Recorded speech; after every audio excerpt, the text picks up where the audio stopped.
morale, spirit, You know, all these things can be sacrificed. You haven't broken anything? Kasal was a rager though. Yeah, what was his biggest rage story? He broke a headset at an ESL tournament and was fined like $1,000. Yeah, that was also in China, I think.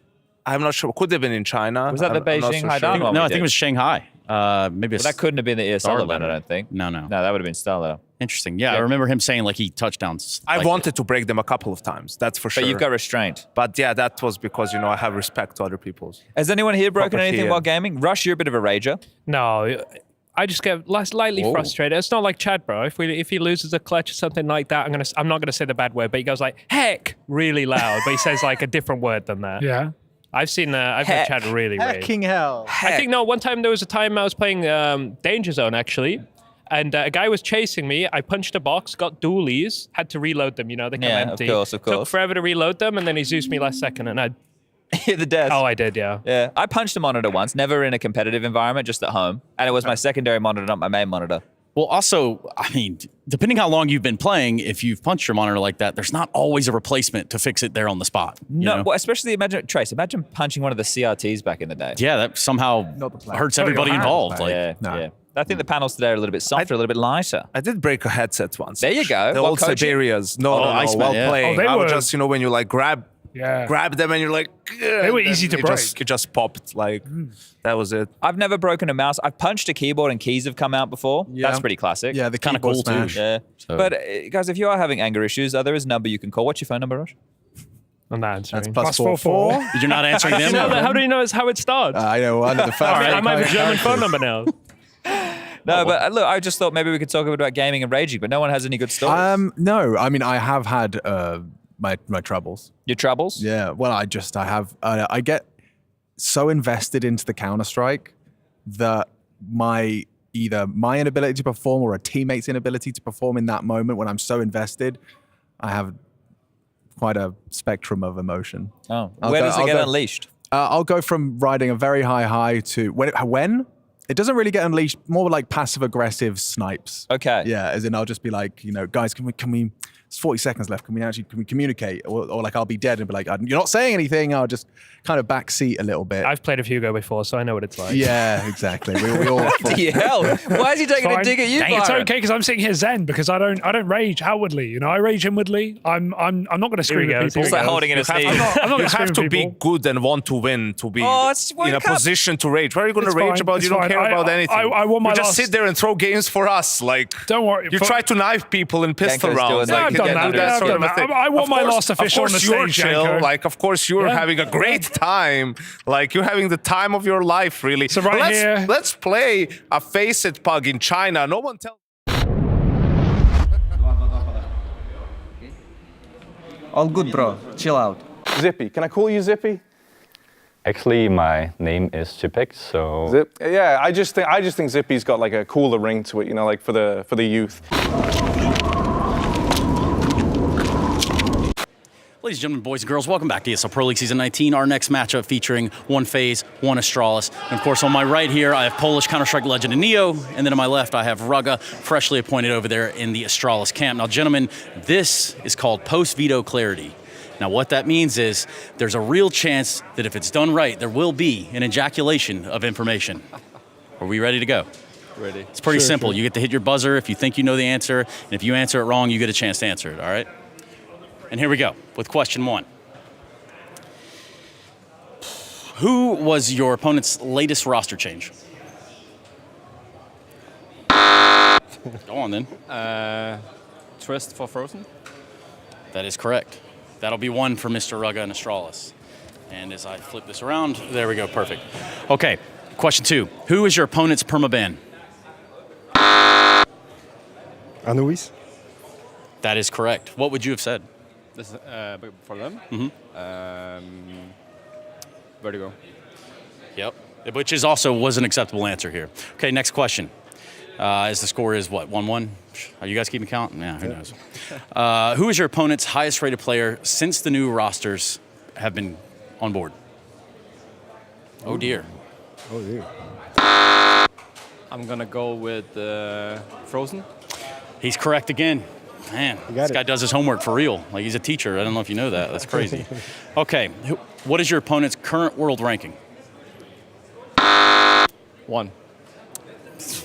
I don't even know if you can be mad about that. Like, it's kind of dope, actually. All right, and I think this is going to be my last question, at least. Who won the last time you played? We won. True. It's factual. It was a 2-1 in Chengdu in the semifinals just a week ago. Now, before we do this, do either of you have a message for each other? Perhaps anything good, anything bad? It's all going to get captured here anyway, so please. Good luck, have fun. I'm gonna enjoy the game. It's gonna be good. Outstanding, gentlemen. We don't know who won, but that's not the point. This was post-veto clarity, so let's play some Gnam Counter-Strike.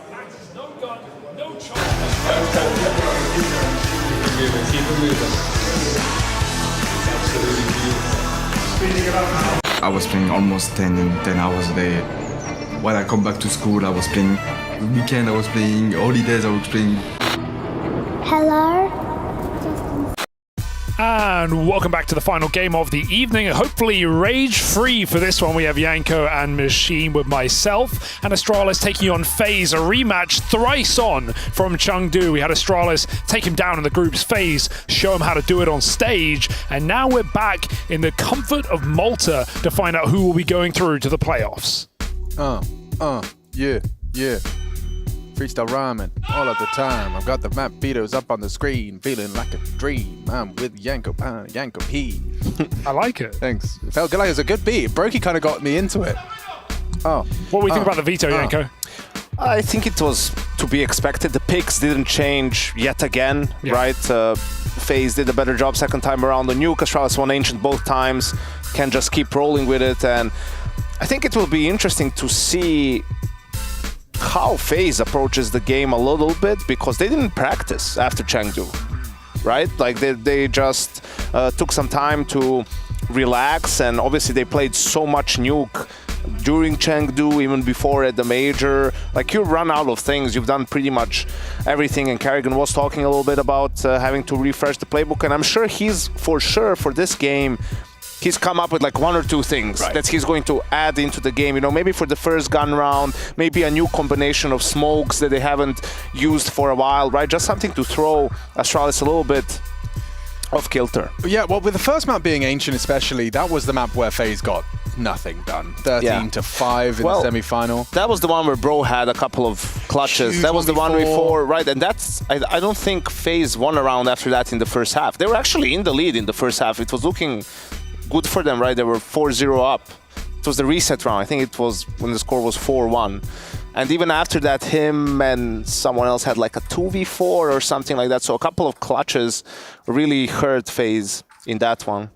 Yeah, it's going to be interesting. And you said the map veto is the same. I think the one deviation is that of the Mirage Inferno. They've opted for Mirage this time. They floated Mirage. Mirage was the third map of the first time they played, but that's when Astralis 2-0'd in the first place. So switched it up for the playoffs, banning it. But now they're floating it again, which is interesting. It's a map they've actually never won with this roster. So yeah, it's out there. It's something different. Whether we'll need 3 is up for debate. But FaZe in a group stage is not FaZe on a stage. And so far from the conversations we've been having, Astralis Kool-Aid has not yet been drunk by Yanko Paunovic. I've already guzzled it down. He is, however, considering, you're open to having a sip, whether or not they start doing it in playoffs. Well, to get there, FaZe stand in their way.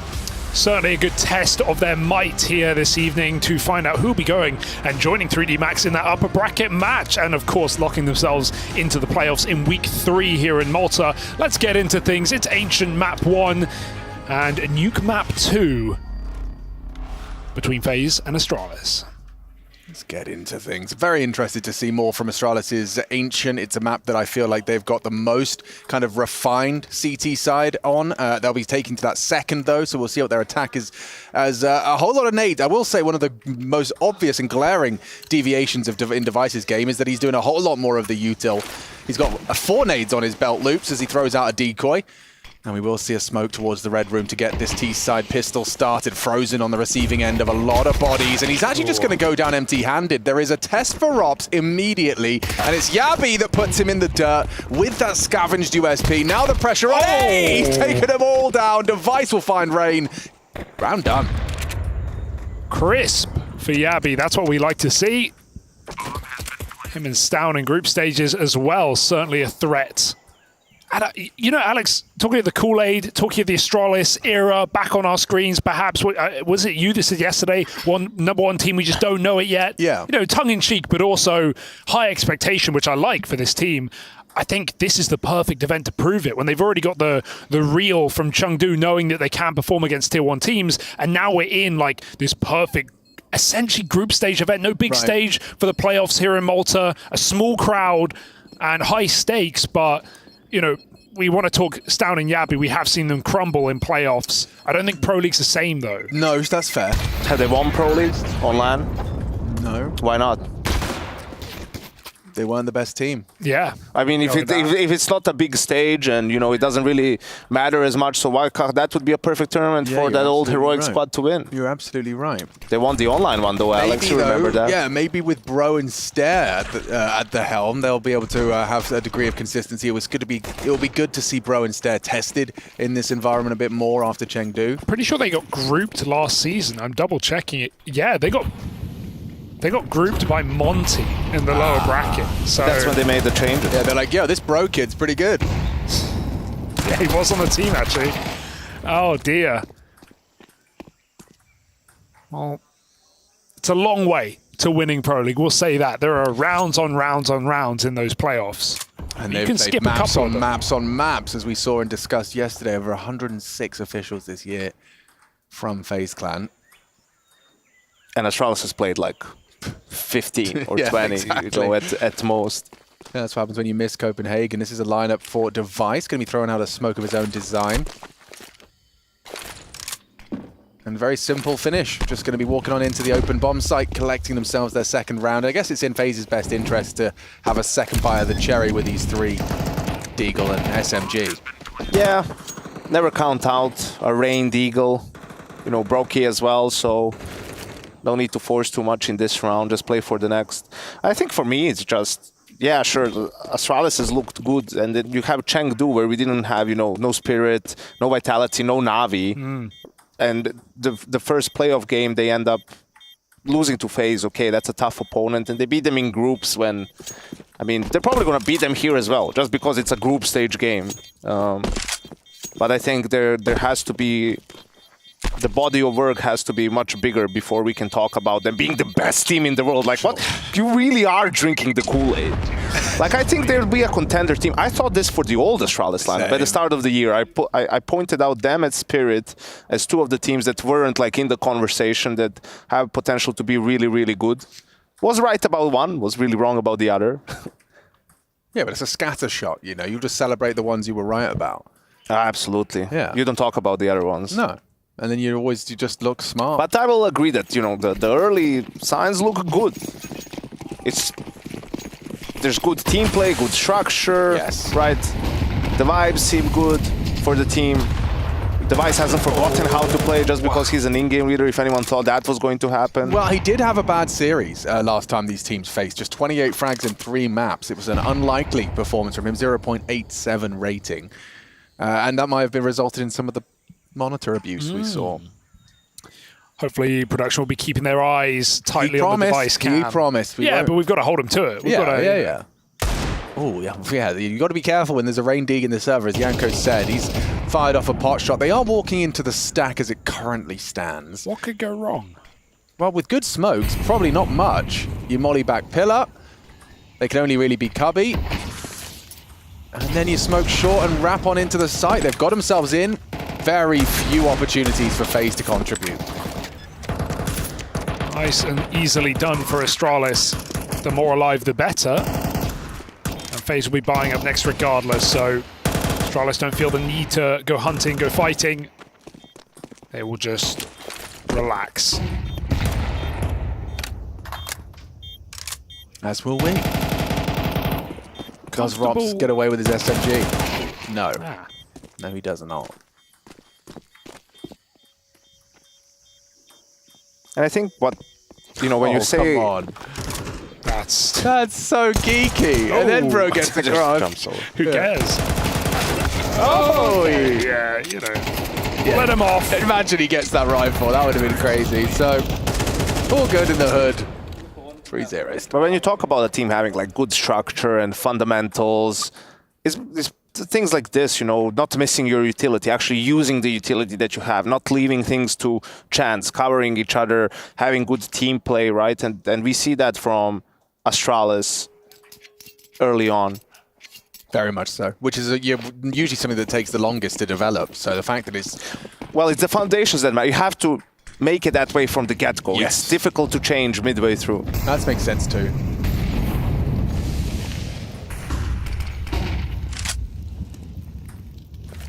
They've got pre-postured B early, but the bomb's not with them. So is this a bit of a kind of a double pump, you reckon? Flash is mid as they just walk contact into Karrigan. They're trying to surprise him. It's only one man. He's going to need a multi-kill, or this round could just slip by the wayside. It's 1-for-1, but Astralis now have control. If they can get the long plant, this is perfect. They've got great positions now. Stairs going to be a little bit late, but they're considering the cave. Swinging with a perfect flash. Rain is gone in an instant. 4-on-3. FaZe forced to save. Astralis running the board. Yeah, that was really cool. You see also Astralis uses 4 smokes at the start of the round, right? That signals they want to fight. They want to take mid control. Then it's quiet. You see that little extra bit of utility from device. So now FaZe is thinking, okay, it's a delayed mid take. But meanwhile, you just have 3 guys going up, contacting B. Karrigan does a decent job of 1-for-1 in that situation. Couldn't ask much more of him, but I mean, that was a perfect flash from Stomp because Rain wasn't fully open in the angle. He's holding just the pixel, and after that, FaZe really is out of position to even attempt the retake. So this is what we were talking about with Karrigan. He did everything he could in that respect. Hugo and Yanko both are testing. It's hard to expect or demand a second out of him there. But yeah, this flash from Stown. You can see Yabi's happy with it. Happy result. And for FaZe, quite the opposite. They've called their first tactical timeout. Got Neo on the mic, trying to put this brain trust to action as to how they're going to get off this goose egg. One of the factors that was so very prominent was Brokey.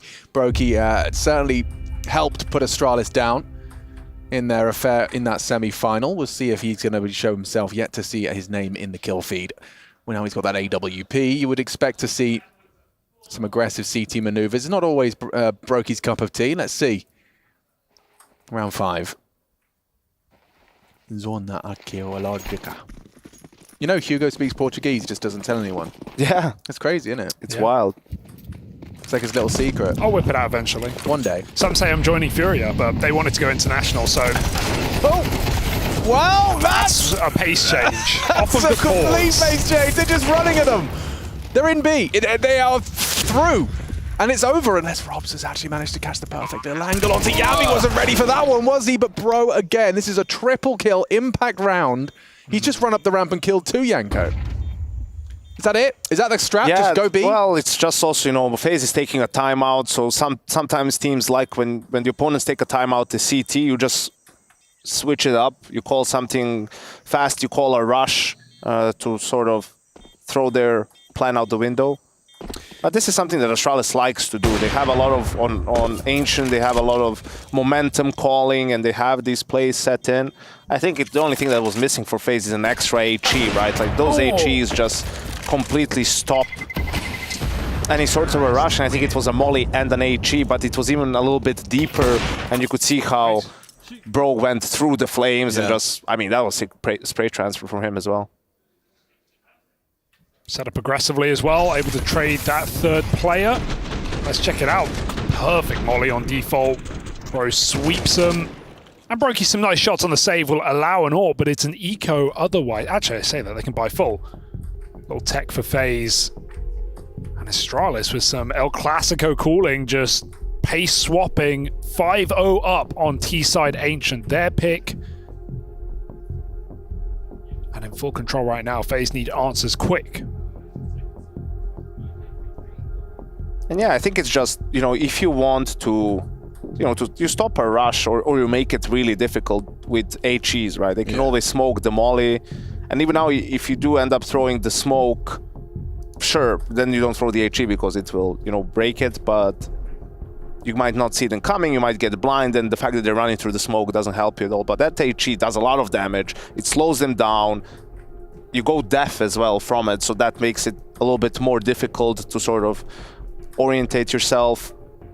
That's why, you know, if you want to, if your opponents are doing hot rush on Nuke, you just throw 2 HEs in hot every round, and you can't get out of it. It's just impossible. Yeah, you're in the mud, your ears are ringing, and it seems our timeout has elapsed. We are about ready to get back into things. The tech issue was headset related, so keep your eyes on Frozen. Make sure he's reacting to the sound he hears. We can see how this 6th round goes down. Will they get themselves started with the double AWPs, perhaps? Dorping. Ropsicle and Brokey.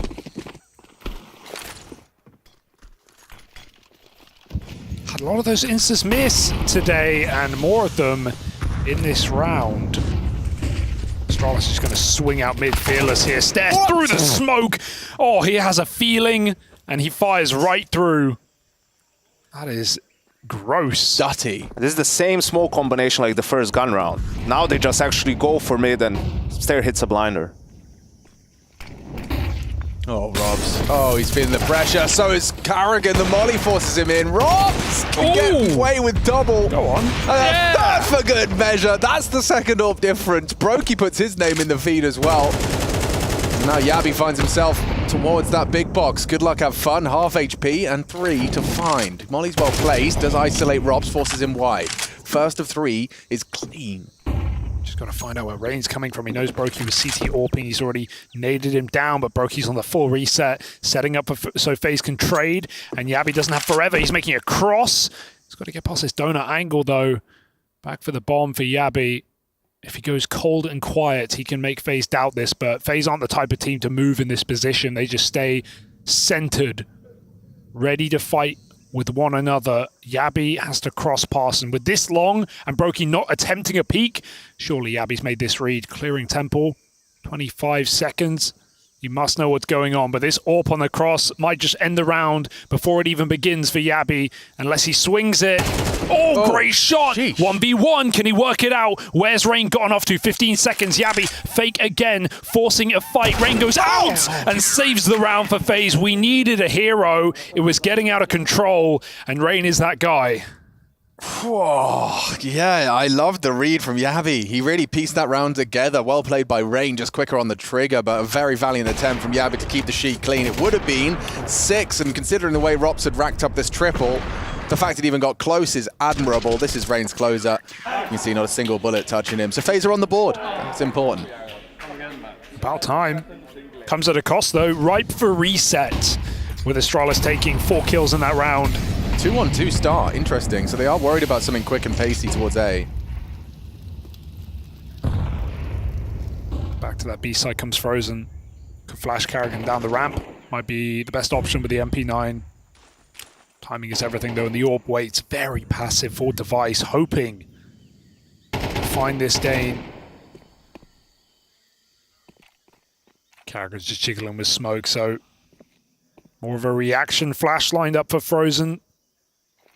Astralis are going to have to be the ones to make that first move. Jump spot comes in, Carrigan concedes, and the smoke comes down.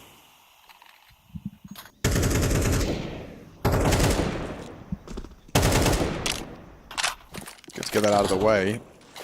They baited a good amount of utility from the CTs, right? Brokey on the AWP, the only one with utility left. And even he doesn't have a smoke anymore.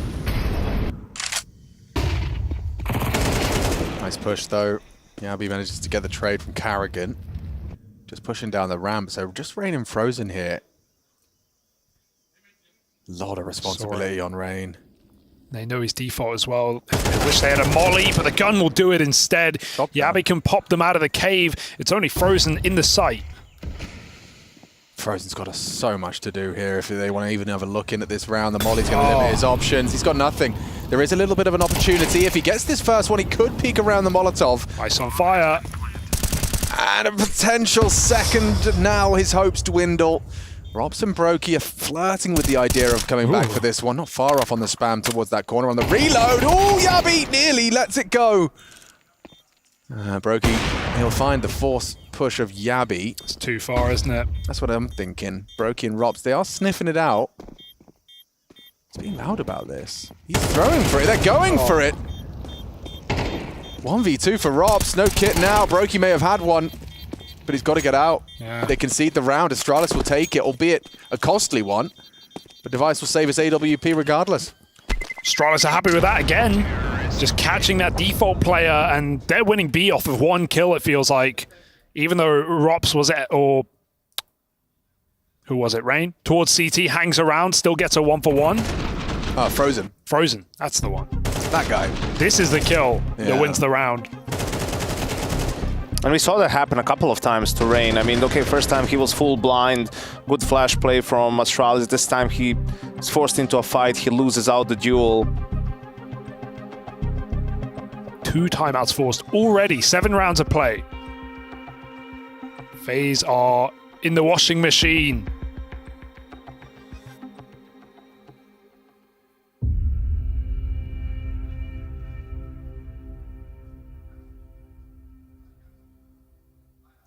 What do you make of this call here? Carrigan's tried to level out the money. You've got a little bit of an SMG investment, some Kev. Let's see if Astralis does another rush after a timeout. Maybe it would be a little bit too obvious. Oh, they're going A. You might be cooking. So donut smoke and red smoke. So you've got no info, no answers mid. If they push cave, they're going to have answers quick. The 1 gun's here. Yeah, Rob's tested, and only the 1. Yabi, quick to put him down. Frozen coming in through Temple to receive. Bomb on the back of Device, making its way in towards the A site. There is a deep donut smoke that's very well placed. And with the loss of Frozen, it should be open season for Aplar, but Carrigan's ahead of the smoke, and it's a problem. It's a huge problem for Astralis. A double kill from Carrigan. Awkward now. Yabi and Stare separated and isolated. Yabi goes down. Another frag from Carrigan. This is a triple kill. He's doubled his kills in 1 round alone. And it puts Stare into a clutch.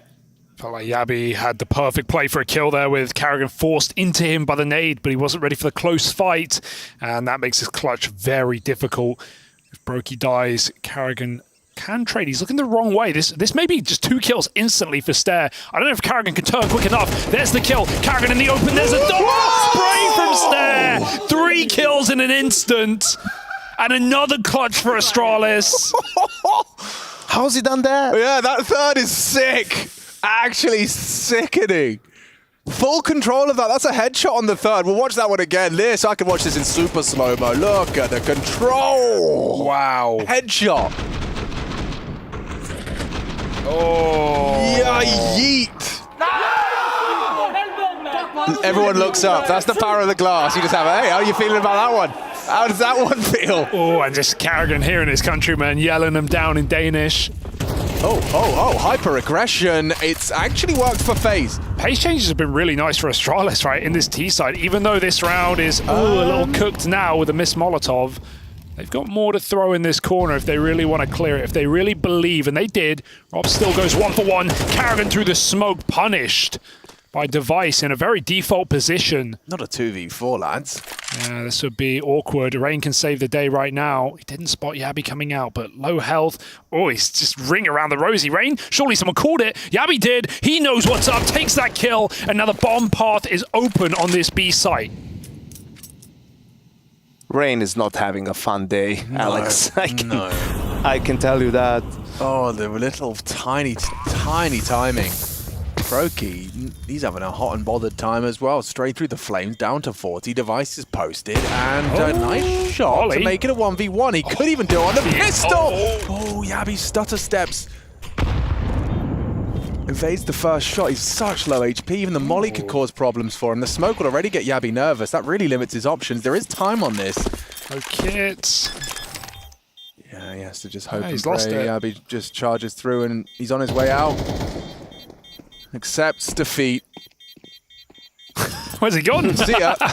Yabi's just confused now, but he'll get out.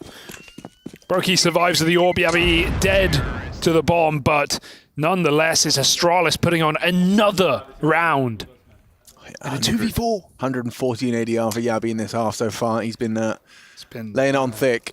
I mean, the frags. I think also the frustration of just Astralis, FaZe with another nightmarish game on Ancient versus Astralis, and from Carrigan that last round where he gets the triple kill and they still lose out the 3v1 in the end. Now you can see that smoke push really uncalled for, giving away his life, and then Rain gets unlucky timing again on B.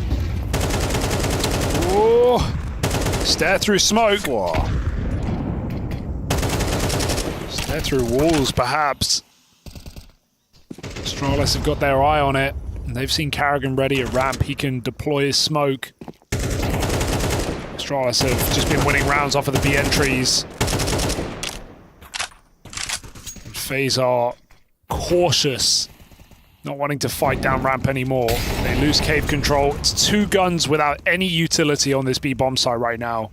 Astralis don't have a lot either, but they can throw just 1 set from Device and that will get them in. A molly on default will cause a lot of problem for Rain. And out it goes. He's got a pick to play inside of the site, giving that control to Astralis. They are edging closer and closer to their goal. Yeah, Stair's been spotted out as well by this long player. They've got 2 there. They all have the bait and switch. Karrigan. Oh! Ugly. Yeah, not pretty. Frozen is in donor to receive them. 3 of them charging towards him. He needs a multi-kill here. Has a smoke, but it doesn't matter. He's going to have to fight his way out. Only the one. Robs holds on. Just live. Yeah, they've got 30 seconds. They're going to be able to find him eventually. Now that smoke favors Astralis. Oh my, you have the bomb. Not again, Rain. You have the bomb. Oh, that's the worst. The smoke with the bomb, and Device gets Robs as well. Broken! God, Astralis are doing the impossible. Oh, that's filth. Poor Rain. Poor Rain. Stan, you got the bomb, mate? Yeah, no, just 1 second. BR back. Yeah, BRB. Oh, that's... God, Rain's having a nightmare. If you watch this from Rain's POV, you would be punching monitors. What? You'll never see Rain do that, though. No, that's true. License to punch. Oh, lost bullet!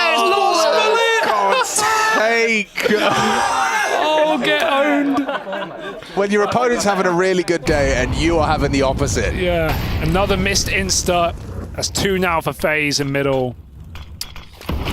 Not ideal, but not punished at least. And this is FaZe's also like 4th buy in a row. You know, they're a little bit. Are they thinking about Nuke? Let's just get this nightmare over with and move to Nuke.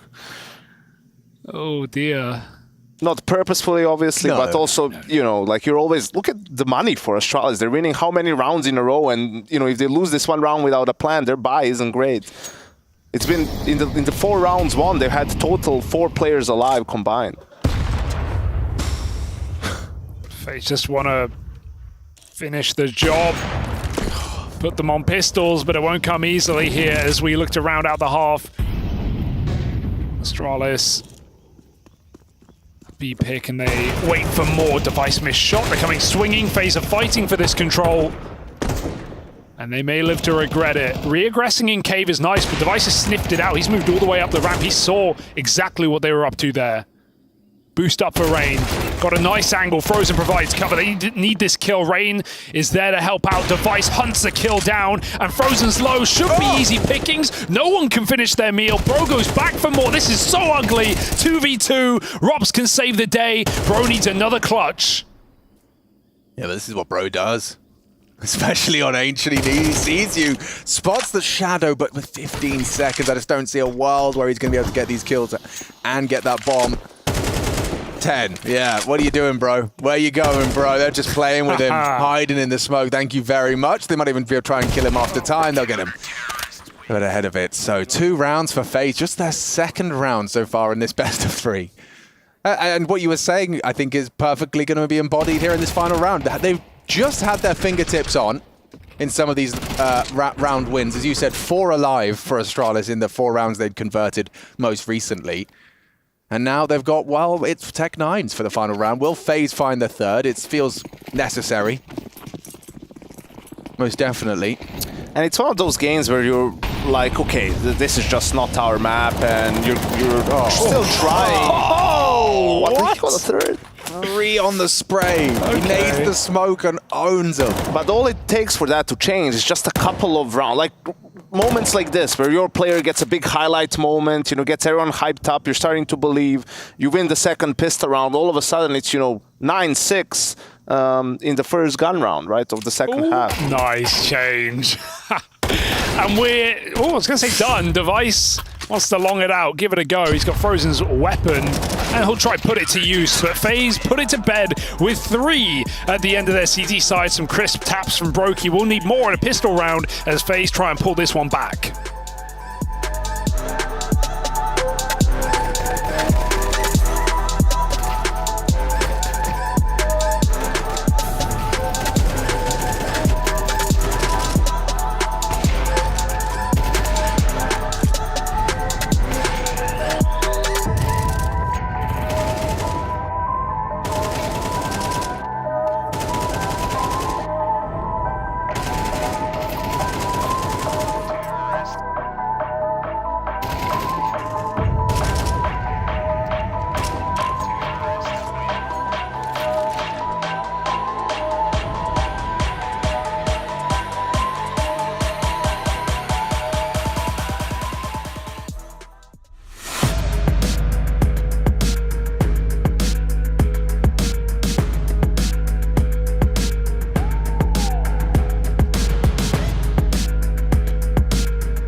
All of the counter, all of the strike, all of the time. It's ESL Pro League. It continues into our second half. First map, Ancient. It's been nice from Astralis. FaZe having a bit of a nightmare, to be honest. A living nightmare.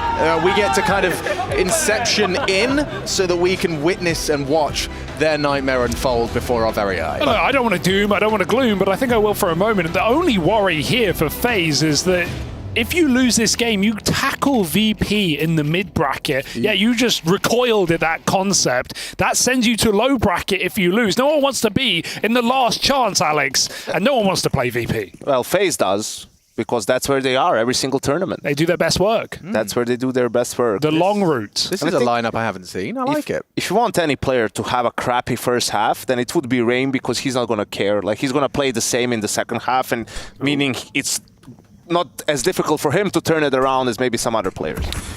Stare in the spotlight, loses his head, and Yabi and Stown fall as well. Rain is back, baby, and he's cracking heads. Oh, pistol locked in for FaZe. Nothing broken, do. No clutch today. Well, what have you done, Hugo? Caster cursing the clip of the year. Don't give him anything, Rain. Bro with a glow up in the Astralis jersey, but Frozen with the backstab will concede? No, he won't. Wait. He will win the pistol. Yeah, that one. We'll get there. Okay, well, I mean, there's certainly some grounds for a conversation to be had, as well as we get to see how Astralis' second round CT buys shape up. Sure, FaZe, you can take the pistol, but can you survive this second round? It's Mac 10s up against a couple of exposed heads. Bro, Stare, and Device unable to afford the helmet. So I would imagine these Mac 10s are going to have a field day. It'd be hard to paint a picture where this goes completely awry. But a Deagle headshot from Stare would start us off nicely. Yabby down, you heard that sound, the squelch, as the Mac 10 finds 2 heads. Wet. Squishy. Moist. Not bad. Nice. Click, clack, paddy whack. Give Device a bone.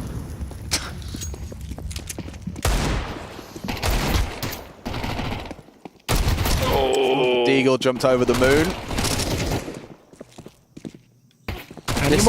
This is Chev on the keyboard. Yeah, you can this tell. Quick switching, catching everything, that's my boy out Doesn't there. miss a thing, does he, Chev? Yeah, it's me. Does FaZe come back? Does FaZe come back, Chev? First full round, it's decided. Chev, is our friendship Steam official? We said we were going to play last night, and I couldn't even see you online. Yeah. He does this thing where he goes invisible to not play with you guys anymore. Yeah, he says you're terrible. He prefers playing with his Serbian friends. All right, well, but that's mostly because Hugo never tries. It's nothing to do with you, Alex. I'm hyper-competitive, Yanko. You wouldn't know. You've never played. You actually never joined the Rustly official team speak. Need you in there. Okay, a fifth as well denied. Actually, Yeah, Rob denied. stole it. Rob's got it. Bastard. Yeah, Yanko, when are you going to show up and play with your friends? Sorry, are we just co-workers to you? Oh. Yes. Not all of you, just you. Alex and I are friends. Oh. We talk all the time. Yeah, dude, you can't stop. Yeah? Yeah, but he demands I message him on Telegram. Okay. I don't know why. He's a Telegram exclusive Dodgy user. dealings. Yeah, because I'm far right wing. That's where I was going with that, yeah. No, it was all about political allegiance. Allegiance. Elijah. Allegiance. Allegiance. Elijah. Hey there, Shout out to, Elijah. Mr. Wood one time. Chev said, first gun round. Decides it all. Decides it all. Double Mac 10's not what you want to be either. But FaZe with some pace perhaps towards the Kerrigan cave. likes it. He prefers a Mac 10. Jumping through the Watch smoke. this. You wouldn't do this with an AK. You wouldn't do this. You wouldn't download a car. Oh, and you will get backstabbed by Yabby. Look at known to do that coming through the Frozen caves. Rain in the sight. Nice off angle. The Device was not ready. Walks right in as Rain looks for 2. What a recovery from Rain. That first half was abhorrent, but Rain coming back into this round. He gets double face down by the ex-heroic players. Still, he's created the space. Frozen has taken the A site and then some. Yeah, you think Yabby's like, yeah, I've got the off angle.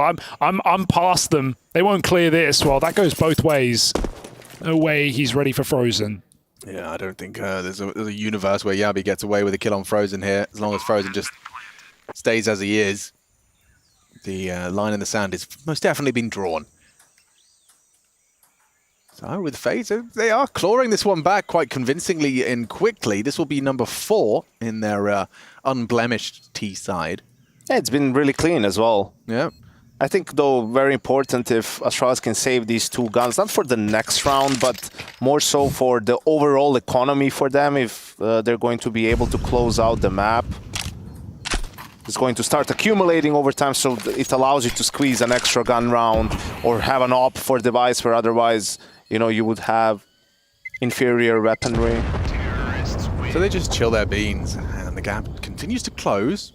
Down, where are you at? Stare. We saw a lot of him in the first couple of rounds. He got a bit quiet. This was a big Rain round, though. Just on his own into the site. Gets 2. Could have had more.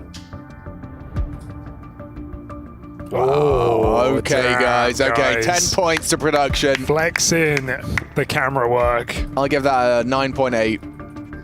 Room for improvement. There What's always missing? is. I felt like the fade could have been done a bit, color matching. Room for improvement. There always is. Yo. I think the guy that did the transition's not too happy with that. Just had a ghost in the machine. Well, talking point two, there's only 2 rounds separating these two teams. According to Chev's law, FaZe are back in the game. It would be funny if they just rushed B now, This the way is the new meta, Astralis did. folks. The extinguished from spawn. A geeky one. The device smoke. Apparently he stole it from someone else, but that's how it works. But that's how it works. Olaf didn't make that boost. Someone on Reddit did. Exactly, but Ganja Man 1201 doesn't get any credit. He does now. Love him for that. FaZe, it's not a B rush, but it is a B. And they're buzzing their way right up the ramp almost immediately at 130. Carrigan's up on long side, and yeah, pistols here aren't going to put up much defense. It's a nice dink, but Util locks the rest of Astralis out, and I feel like guarantees this round. Astralis is just going to play to contain. Not going to be easy with Brokey's all bearing down. And another rifle almost removed. Device makes things interesting, but he's just setting up the save. I think this is where Brokey doesn't play with the op anymore on T side on this half. After that one? Because remember what he said, that post-game interview, and then I missed that shot on overpass with the op and just played with the M4. And he was the highest rated player, yeah. I'm sure that, they wouldn't be too upsetting for FaZe. They could always work around the absence of the AWP, especially on Ancient as well. Then again, T-side AWPing on Ancient feels like you can have a lot of impact if you're doing it right.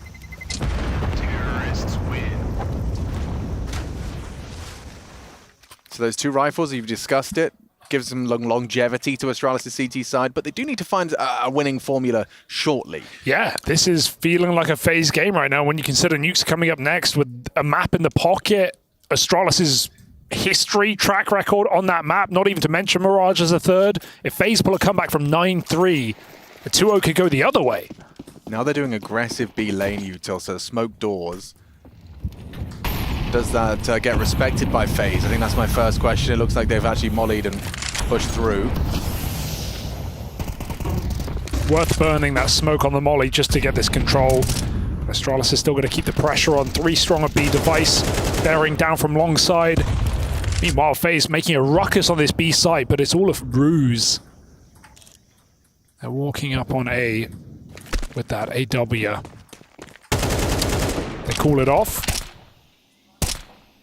They know they've burnt a lot of the util, and Astralis have 2 smokes in this round. Not sure what FaZe are trying to do here. Resetting for a mid-take. They don't even have a cave or heaven control. This could be dangerous. Astralis have no one in position to stop them, though. Device just getting smoked off. They just did like the close tree molly on A, forced a bit of a rotate. Now they've taken mid-space away. Going for the... Yeah, all the way around the world. A split? Fake A split. Oh. Yep, now they will. They've taken down Yabi. God, eats multiple kills here. Controls the spray for 2. And no scope back from Brokey. Still tough. Yeah, not easy, especially with Device in this power position. He'll be able to disrupt that run of the bomb. Time-sensitive mission for Brokey. He doesn't clear his corners. Device in prime position to try and deny. Flash is good, slows him down. Now Brokey gets the bomb in. Miss it. Oh, he tries his luck at retreating Donut. Now Robs is in the clutch. An impossible one with Device clearing his corners. And we have ourselves a 10th and the first Astralis CT round. The flash for Ops was great. It actually gave Brokey the room to commit to the bomb, and he heard the scope of Device. That's why he runs away, not wanting to crouch into the AWP, but Astralis had 2 players set up spawn. They were not going to let him get out. Great double for Stare as well.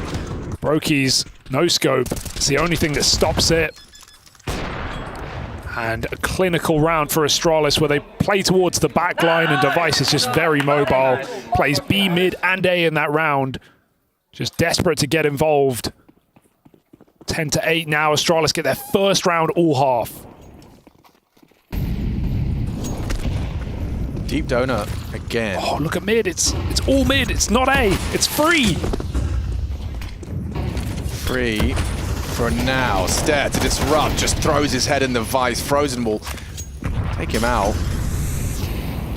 To the A side. Oh, it's just been defended through smokes. Brokey will catch Device on Temple. 3-on-3. Does Astralis give this a look? Oh, they will now. Rob's down. A-main open for business. Brokey trying to get across to contribute to maintain control. CT, Donut, and A-main is coming. And just on the push, through the smoke, and no scope from Brokey. Carrigan combines, only Stown in a one-on-one.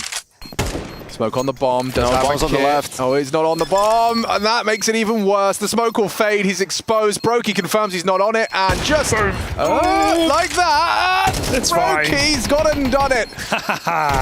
Does he leave with a kill? No. Yes, he does. Yeah, all right. Brokey's such a little troll. He is. Just spamming the wall. Nearly had him. Nearly had him. It's a tilter. Stown just wants the swing. Just give me the glory. Oh, yeah, and if it just that extra second of glancing at the bomb before he throws the smoke, he would have had a much more tantalizing prospect in front of him. There's just already a smoke down, so maybe he feels like that's his teammates on the bomb. It's perfect. Can't hear its precise position. Carrigan looking up on that one. Big smile. Remember how that first half went? Yeah. Different game now for FaZe. God, it would be one hell of a recovery. A 9-3 with what was essentially 9-1. This is where all that extra money comes into play for Astralis. That's what allows them to have this buy, to have the AWP. And I think, that last round, 2 guys walking through the smoke, I don't think that's bad. I actually like that because you want to try and keep FaZe contained. You're coming from 3 different sides. It was just unfortunate how it panned out at the very end. Oh, I like that. Maybe meant to land in cave, but... Nice all the same. Yeah, it does everything, actually. Cave and heaven. No control for Astralis, or at least no info. FaZe do the same default. 2-3. Maybe looking to end A again on this donut split as they late take mid. No grenades for Astralis. 1 flash. No kit. Oh, sorry. Yabby has one, but FaZe have a wealth right now. Frozen's Bogdaning. Stown's just playing his position. Will Rain challenge him, known as the caveman. Gonna get his sticks and stones out and take Stown down as they set up for this mid split. Yeah, he got flashed off the line as well. Device unable to contribute. One and slip the net. It's good from Bro. Catches Rain and slips away. Carrigan's opened up the B side nicely. They're going to overlook Yabby. Some trigger discipline. That was ballsy. Did wait a little bit. Couldn't wait long enough for Frozen. Surprised he bit. He could have held that for way longer, right? Like last...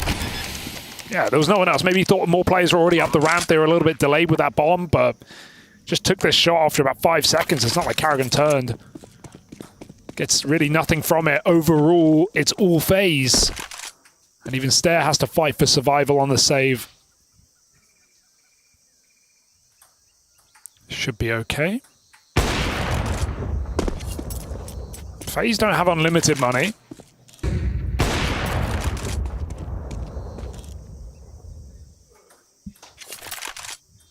But they do have balls. And AWPs. And not can be said for Astralis. They are down to 3 to 4K a player. This is a very uncomfortable position. They probably shouldn't buy pistol armor and take a breather because FaZe's comeback is here. Yeah, you go for the half buy because FaZe is not on 12 yet. You would just be giving them the 11th round and then you can full buy after that.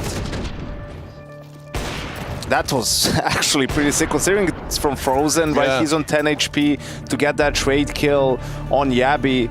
If he loses out the fight, then Yabby can do even more damage. The round turns on its head. And yeah, Rain with the duel in cave. Ston is also not having the best of games so far. A lot of MP9s in this half buy. Probably some early aggression from Astralis. Yeah, let's see it.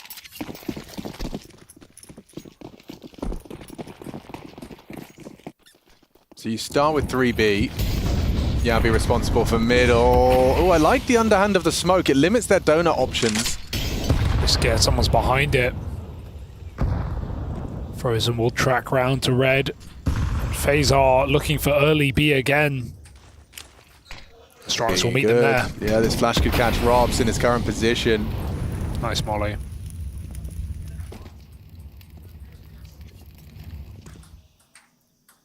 Oh, it all hangs in the balance of this aggression from Bro. the flash Here to rule comes them the all. flash. Robs is blind. They're pushing in. He's hidden in the smoke. He's got away with it. Robs, as vision returns, destruction arrives. Bro gone. Frozen slipping red. It's a big one for Carrigan. A very big one for Carrigan. 2 headshots into B. God. Round secure. Astralis are crumbling before our very eyes. Big one from Yabi. Carrigan's had huge impact kills on this T side, on this B bomb side, getting the entries, trading out, being Bro's problem. Gabby does sneak in ahead of the smoke though. Are they looking? Does he want a full commit here? Robs is right there. No one's even considering this play. Just hoping he won't go for it. Yabi, it's now or never, buddy. And it might be the latter. Smoke on cave, that will turn their eyes. Rob's now considering both options. On this fade, it's 50-50. Yabi, 1 bullet, it will connect. Brokey on the bomb site, pre-fired. Yabi running out of time, and all that stands between FaZe and an 11th round. There is no way he can ace. He can't do anything more, and he won't even do that. 11 for FaZe from 9-3 down on the precipice of taking Astralis' map. From 9-1. Oh. 9-1. Oh. It is now 11-10. Damn. That is a hell of a comeback from FaZe Clan. And they really looked like they're out of it, like proper bamboozle. And now they've come into this second half. They've shown that actually it's just Ancient. Ancient's T-sided now. This extreme, I'm not so sure. But for these two teams, it seems. 8-1, the current scoreline in our second half. It's FaZe Clan in full control. They're trying their luck with the more standard CT setup. Starting with 2 middle. Taking that space away. With Frozen and Rocks dispatched towards A, I'm intrigued. Without the bomb, what's their main objective here? A bit of a presence? A bit of a frag, perhaps? Yeah, put some pressure, you know, maybe go for a sort of a double lurk play, just go for a fight. Ooh, it's a nice hold. Good damage on Robs as well. Wounds him down. Yeah, Yabi's distracted, and now with the loss of Stown, it's all on to Bro. Make no mistake, it's Bro. He needed that. Yeah, he really did. He's alone on B. The bomb would have been on its way into the site. Now Rob's the distraction. Nice hunt. Easy done. And Carrigan, I said impact kills. Well, we'll need more than just that in this 1v3. He's got the site open. If he finds Bro, he has a chance. But Bro is playing super defensive, just waiting for a push. He's going to concede the plant if Carrigan goes for it. Oh, I like that. Long plant, but Bro could just walk in. Spam won't connect. Carrigan takes his 1v1 and he puts it to use. Device in the back line waiting for the swing. Pistol out! Oh dear, that's a mistake! Oh god. Bro called low. Carrigan had just enough to sustain, but the flanking cave is perfectly timed and the clutch will not come through for FaZe. Astralis stop it at the final hurdle. God. This is a tense game at 11 apiece. Oh man, it's not often you get a Carrigan 1v3 with that much on the line. Really close to coming together there. And Stair, you're right, did an incredible job at the test of A. Bro as well, just resetting after getting that important kill. I mean, you're asking what are they trying to do. I'm not exactly sure. Like, it would make more sense for Robs to go first, right? Because he's the A player, so when you kill him, you're thinking, oh, I killed Robs, you know, and maybe you wouldn't expect a second guy. But if you kill Frozen, you're like, okay, probably Robs is here as well, at least. Or you're going to wait a little bit longer before you perhaps rotate or try to do something. Close one here, and 11-11. It's been a crazy game though, not just the scoreline and the huge T sides, but some crazy clutch up rounds. Stairs spray down. Yeah, that was a banger. What are we doing here, folks? Good nade damage. They're going to set the Orber up, let Brokey go fishing, but it's just Bro here in a very passive approach. Oh, no! Pushing, smokes, and gets away with one. There's the second from Yabi. And not ready for this, are they? Stair gets away with one. No trade available. Rops does not commit through the smoke. And full reset, they get out like a bandit. 4-on-2, and FaZe don't get a chance to punish. Astralis can set up elsewhere, scramble the board, shuffle the deck. That was a good risk from Astralis. They had a couple of strong rounds on A, shutting down these lurks or early aggression, and they go for a mid-B setup, leave A open at the beginning of the round, and you can see like that kill he gets, they don't expect an extra player to be behind the smoke because of the aggression on lane. And the re-push on B gives them everything they need. Confirmation of FaZe's destination, and Yabi has this cross shot on the orb. Stair can walk up temple and just swing off contact, so from positions you feel like FaZe have no chance in this round. Stair doesn't need to play first. Oh dear, no one can hear that yet, but Device is creeping in, and Donut, he even has a Molotov to make this extra complicated. Smoke goes down, Device is fighting for the round, Yabi draws the attention, and Stair's ready to pounce, but Device does it all. Bomb drops, Stair backstab, and Astralis map points. They are holding on. They have found their footing just when it was required of them. These last 2 rounds, the last one coming down to that 1v1, and now this one a bit more convincing. Could end in regulation, or does overtime get secured by FaZe? It's certainly not looking good. Yeah, this was a very dominant arrival from Yabi here, getting himself that second kill towards lane. Stair as well, getting that frag through the smoke, pushing without that trade from Rob. Yeah, you get that sinking feeling when he slips off. Well, better be one hell of a call, Carrigan, because they could very well be conceding Astralis' map pick here. Come back for nothing. Cosmetic at best. They won't clear below. Yabi gets his easy double kill, and Stair covers the top as Yabi closes this map in a box. Astralis 13-11, a huge comeback from FaZe for nothing. And now we go to Nuke to see if FaZe can step up on their pick, or if Astralis will steal their way into the playoffs here of ESL Pro League.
Yes, it's Malta. Yes, we're back again. Believe it or not, we are back again. Malta has a lot of things going on, but really, I'm not looking for lunch or dinner or the exclusivity of being a player. As you can see here, they have their own catering and whatnot. We're looking for the practice room, where the real nitty-gritty comes in the challenge. Hi, Trace. Amy, nice to meet you. Nice Hi. to meet you. Amy, I've seen you around here a few times. Yeah. What is it that you do? I do player management. Okay, so you might be able to tell me where the player practice rooms are, right? No. You wouldn't tell me that. I would if I knew. Oh, sweet. Yeah, but unfortunately, the players are a mystery to me. Yeah. I just manage. You just herd cats, essentially. Cats is quite a nice term for it. Okay, yeah, okay. And we'll leave it on that. That's Amy, everybody. Except don't tell the players that. I'm telling them nothing. I don't even think they're going to see this. Who knows? God bless. Last words? Thank you. You're most welcome. Most welcome, yeah. Mice welcome. Mice welcome, yeah. Cats. Cats, mice. Hey, see you later, Amy. Excuse me. Do you know where the practice rooms are? The what? Player practice rooms. No, I'm not sure. Thank you. We're looking for those practice rooms, but since we didn't find those, I found something that's, well, it's not nearly as good as the practice rooms would be, but he goes by the name of Mr. O'Toole. Well, Jason, you, let me put my phone right here if you don't mind. Hey, Jason, so what are you doing out here, bud? How's the catering? It's solid. It's good. Yeah, I'm having some. It's white food. rice. Yeah, it's food. It's sustenance. I'm having. This is the first meal I've eaten today, Trace. Okay. So when you say sustenance, do you really put like an enunciation on sus? Is that what you'd say about this? Yeah, you could put a little extra mustard on the sustenance. So what are you gonna do with the rest of your day? We're recording some content. Obviously, I'm doing that right now with you. Is this live? Yeah, well, I guess we'll never know. I have no idea. Yeah, recording some content, man, and then going up to the hotel room, hanging out until you guys get done with work. Well, yeah, I only came over here because I saw your group message was like, hey, I'm free to record some content. And as it turns out, we're looking for the player rooms, and you can't help us do that. So anything you want to say before I walk away? Nah, man, have fun with work. Break a leg. Don't say anything stupid.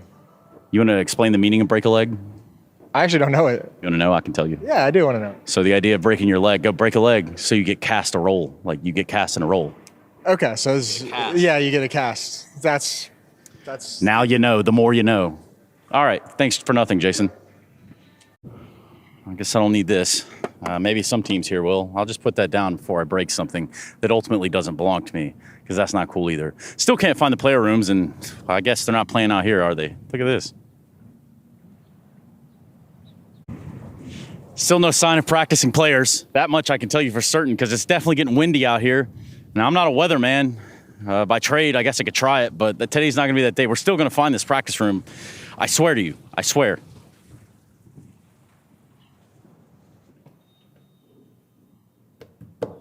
It's got to be the one.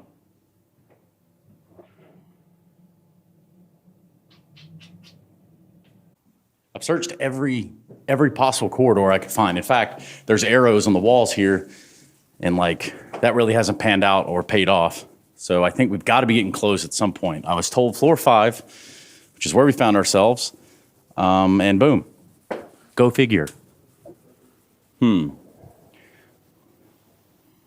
Player practice rooms. This is where we want to be. About useful there, and you wouldn't tell me where the practice room is, so we're going to go find it our damn selves. How about that? As you can tell, all teams have somewhere to practice and get ready for their matches. I'm sorry. Really sorry. Actually, come with me real quick. We're going to redo that.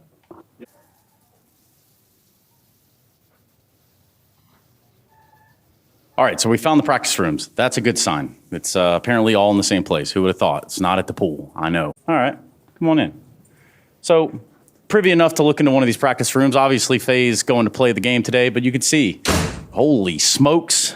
Yeah, that door closes. You can see it's all set up for them. They even got some kind of flag of their own in here. Custom ping pong paddles. Holy smokes. Mr. Soundman, good luck. Yeah, check this out. This is sick. These are pretty cool, man. Yeah, it is. Yeah. It's been a fight to get this to home. Yeah? So how are you guys going to determine who gets to take it home? I don't know. The strongest, I guess. Okay. So Rain, got it. Fair enough. Cheers, man. Yeah. So all teams get the ability to come and practice, prepare for the games coming up. And as you can tell, we just missed FaZe Clan because they're on their way down there to play. So maybe we get out of their hair. Speaking of hair, check out Rain's haircut. But the epidemic of Mirage addiction sadly shows no signs of slowing. Let's roll. No, I don't care about Stana, man. He's a fucking gold Nova. So did you fly straight from China or? No, luckily had a couple of days off home. We were thinking about practicing a little bit, but then we skipped it. Sometimes it's better to take some days off. Yeah, that's why I wanted to ask you. When you have so many tournaments and travel, and we talked about the whole burnout thing in China plenty. What's the approach? And talk us a little bit through maybe pros and cons and all of that. It's really hard to say. You need to find a balance. I guess it's up to every team how they feel like, and what's the situation like. Before China, we didn't skip the practice. We had, I think, 1 or 2 days of practice, but coming here, we just decided, just take a break and refresh a little bit because, it's been an intense couple of months actually. I wanted to ask you as well, seeing how next year, we have more TOs coming into the space, more tournaments. Do you think it's going to change the way you approach just how many tournaments you're going to play? Are you going to practice in between tournaments and skip tournaments, or maybe just use some officials as to warm things up? Mm-hmm. I mean, for sure, with so many options, there's going to be much more tournaments, and you need to be more precise with planning everything, and just to go through that and think where you're gonna go, and because coming here we've just been laughing because we've played more officials than practice recently, so it's you don't want that in the end. I mean, it's still nice. We won the last tournament, which kind of reset the whole vibe we've had by losing all the finals recently, but still it's not the perfect scenario you would like to have, right? So what's your perfect scenario for this group stage? I'm not going to ask you for the tournament because the answer is just we win the tournament. But for the groups, how would you like things to go? I mean, obviously, I would like us to win every game and just take it as usual, game by game, and just But we know how it is. We know the past, and it's never clean. It's never clean. I wish it was, but you never can.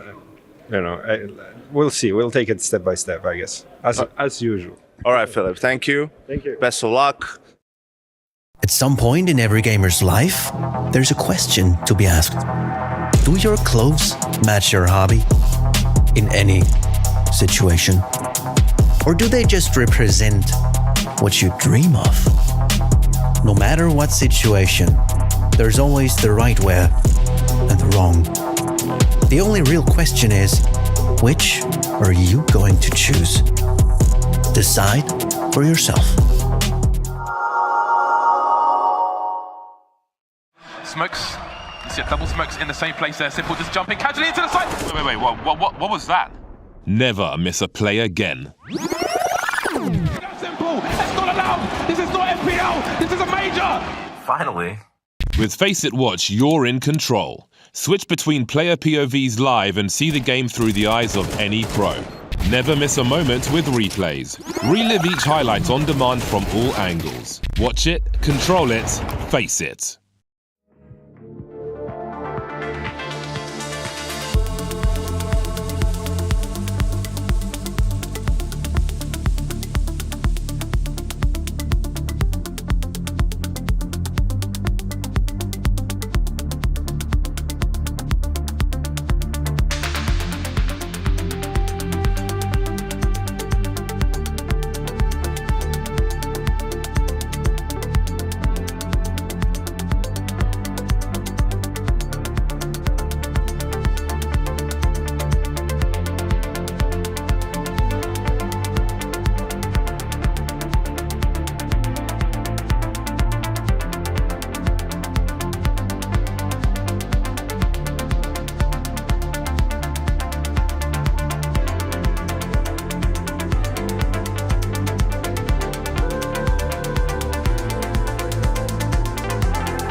Well, howdy, folks. Welcome back. You're here because you want to watch Astralis and FaZe bare-knuckle brawl cyber gamer style. That's right, we're here for some more Counter-Strike. FaZe on one side of the server, Astralis on the other, and Astralis closing out Ancient. It was their map pick. It looked convincing. A 9-3 half could have been even worse for FaZe, but they clawed back with a cosmetic comeback that in the end was all for naught, as a Birchall would say. Can you smell that?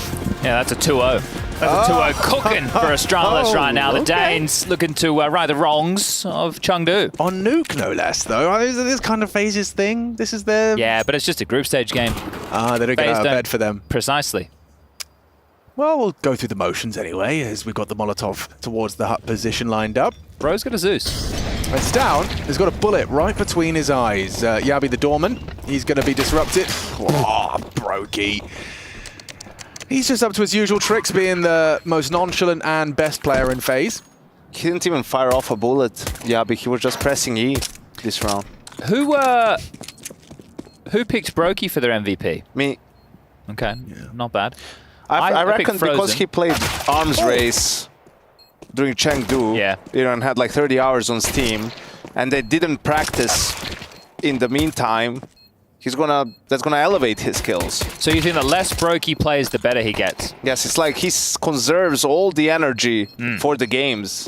Just that's why he doesn't talk to us in interviews either. He's conserving all the energy so he can communicate top tier when the match is live. Yes, he's saving his work. His comms are actually really good.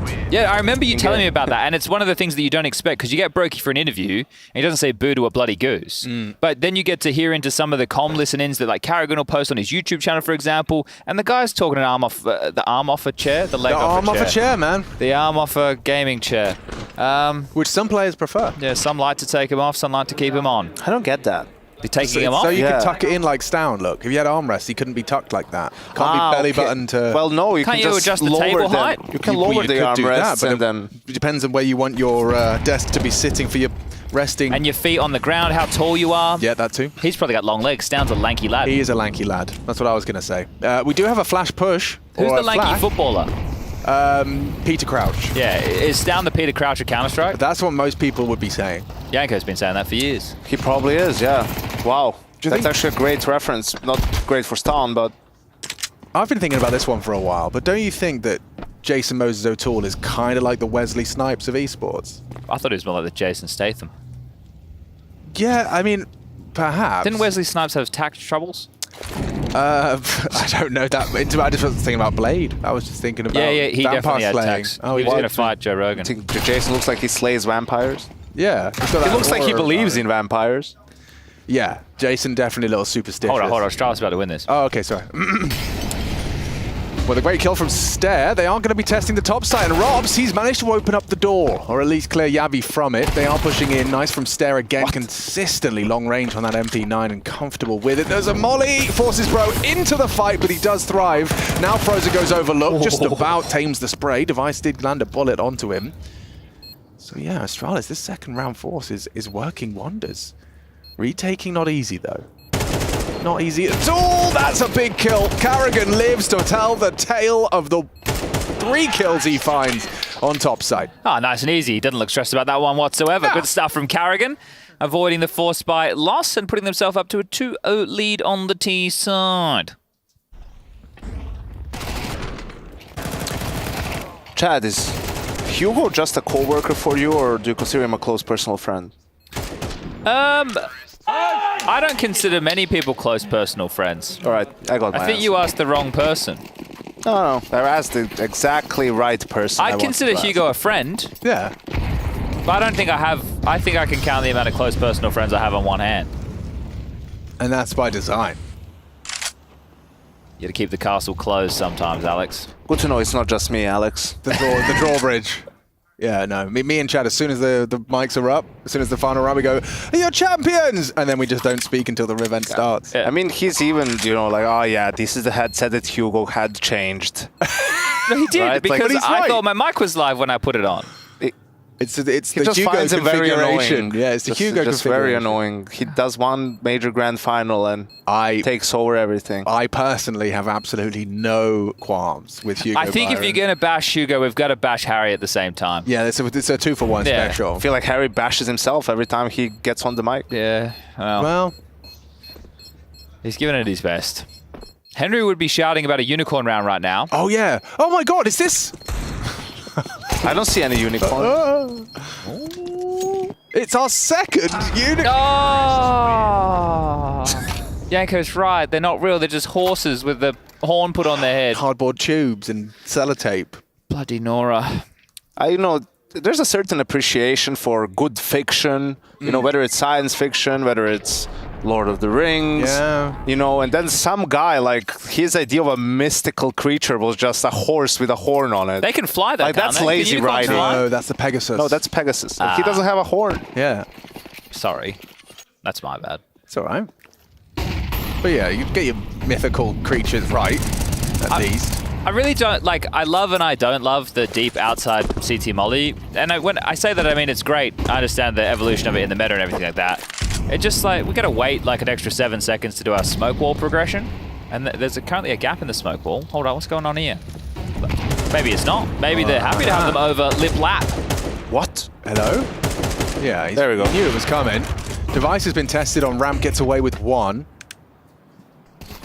So they have full ramp access as Rain has yard. He hasn't committed across.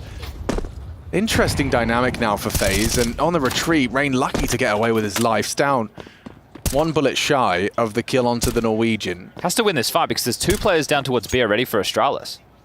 They're kind of banking on the fact that they send them towards lower. It's going to apply an awful lot of pressure towards stair. Stown has to rotate back over. Rop's hearing the steps, going to be calling this. Well-timed block, 45 on the clock. And they were looking to come out squeaky. Yeah, no, Robs is working on a bit of a cheeky flank as well.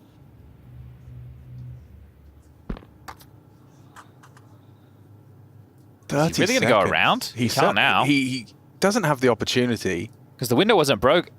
Oh, but he will not get a freebie. He's missed 3 taps towards Device. Sends the AWP packing. Now down the vent into Device. He heard that.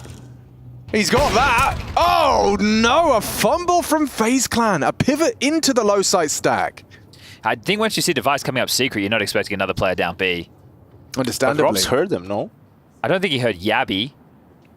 He heard the player rotating back to Heaven, which I think was Stown. I'm not sure if they knew Yabby was down towards... Well, they didn't get a lot of information, Actually, no, because right? the Device was ramp at the start, so then... Showed the AWP up secret. Maybe they thought it was clear.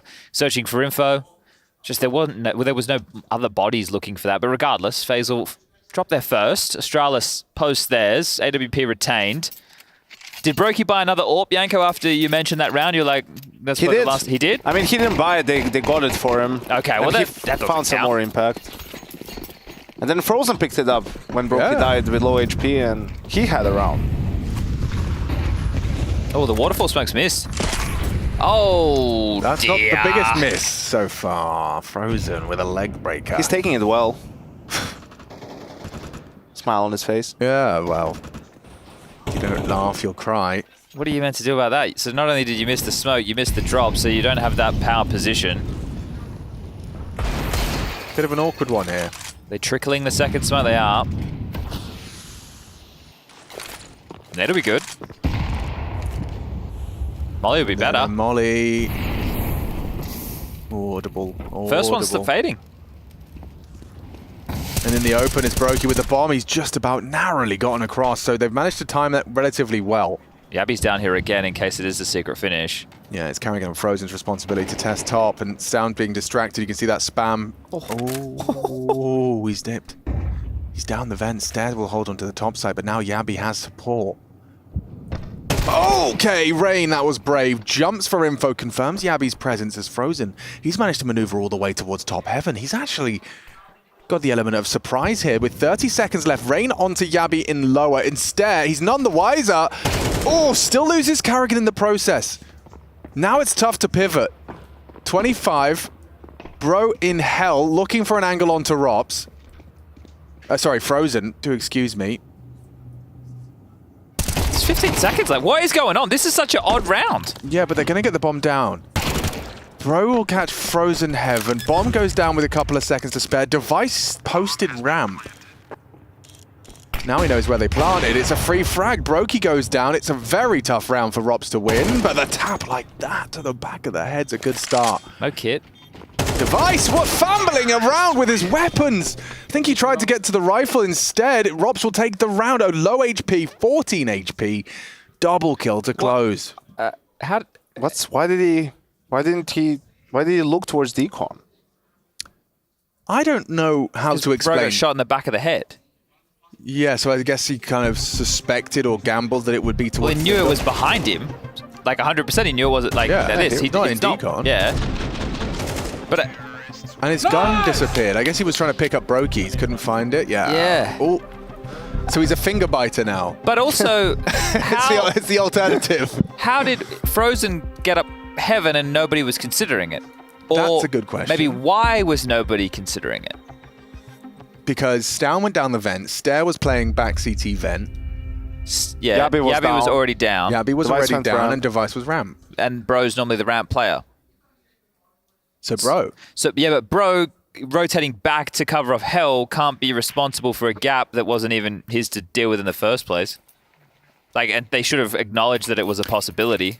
Yeah. Sometimes things just kind of happen, you know.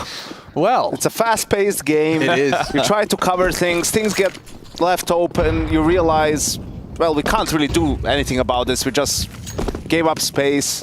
Frozen had good timing.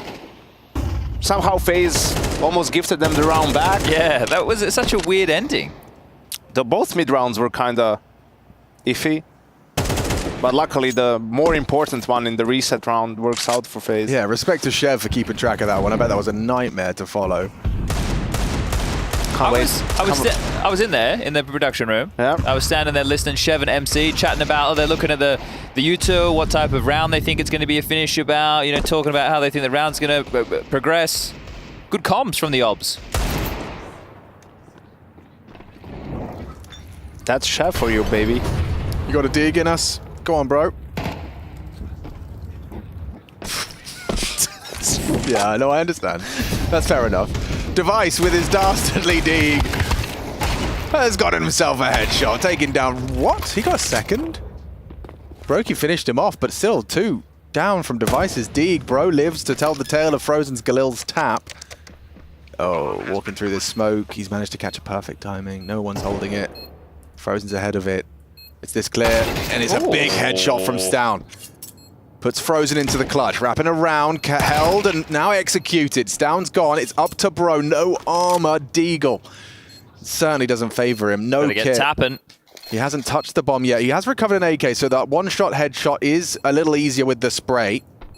He can't win the round now. Yeah, he's kind of took a little too long to touch the bomb. He'll hit the shot, but no time. That's an odd one. It felt like he was delaying the inevitable. You were going to have to touch that bomb.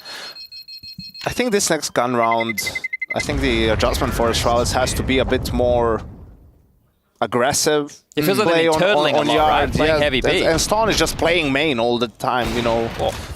Oof, that was wild. Yeah, that could have gone very right. So, like, a good change of pace call from FaZe would be to do an A pop.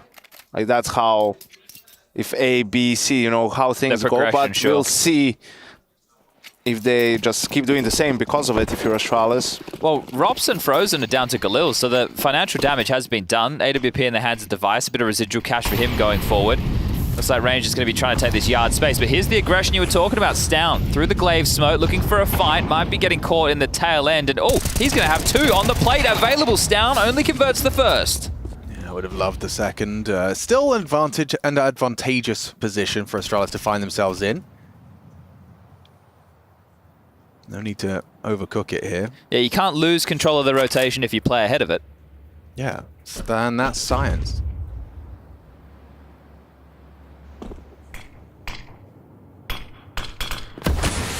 Rops is going to be staring at a smoke for 20, so we can chill. Probably a bit longer. I think Stair will re-smoke right after. Okay, so call it 40, yeah. Carrigan and Frozen in the meantime are kind of joyfully skipping towards this very tight line. Bam! Oh. Well, that's info, isn't it? Yeah, he called that they crossed red. I actually heard it from here. And then he's ready for that one instead. Jumping away from the repeak. He's taken down one. With Frozen gone, it's just Robs and Carrigan. Would they save? It's certainly a possibility. Yeah, finances are in the bin. So I've got a conversation for you. Okay. The only teams that have beaten FaZe on Nuke this year are Spirit and Astralis. That's my fun fact for you. Thank you for tuning in. Oh, they played so much Nuke. That's wild. Yeah, right. But it's just Spirit, Astralis. And that was in Chengdu. 13-4 at the first game they played.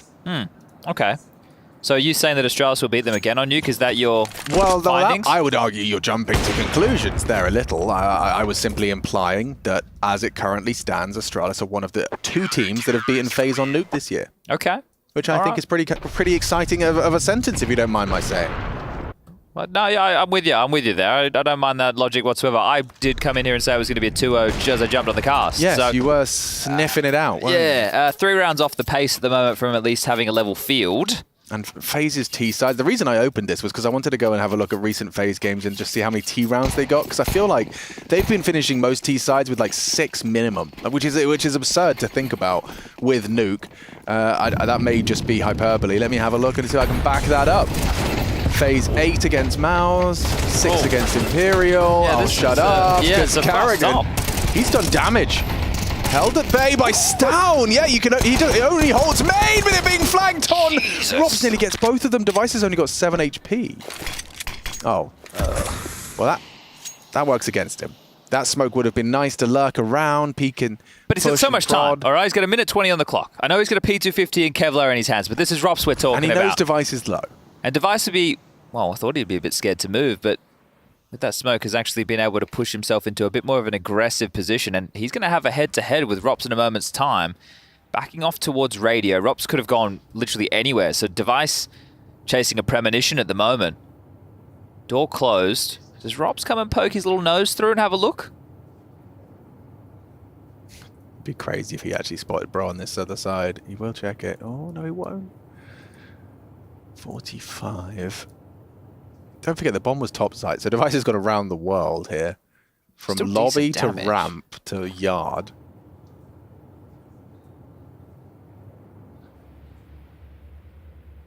Device will have him when he comes out hot now. Yeah. Oh, after all of that.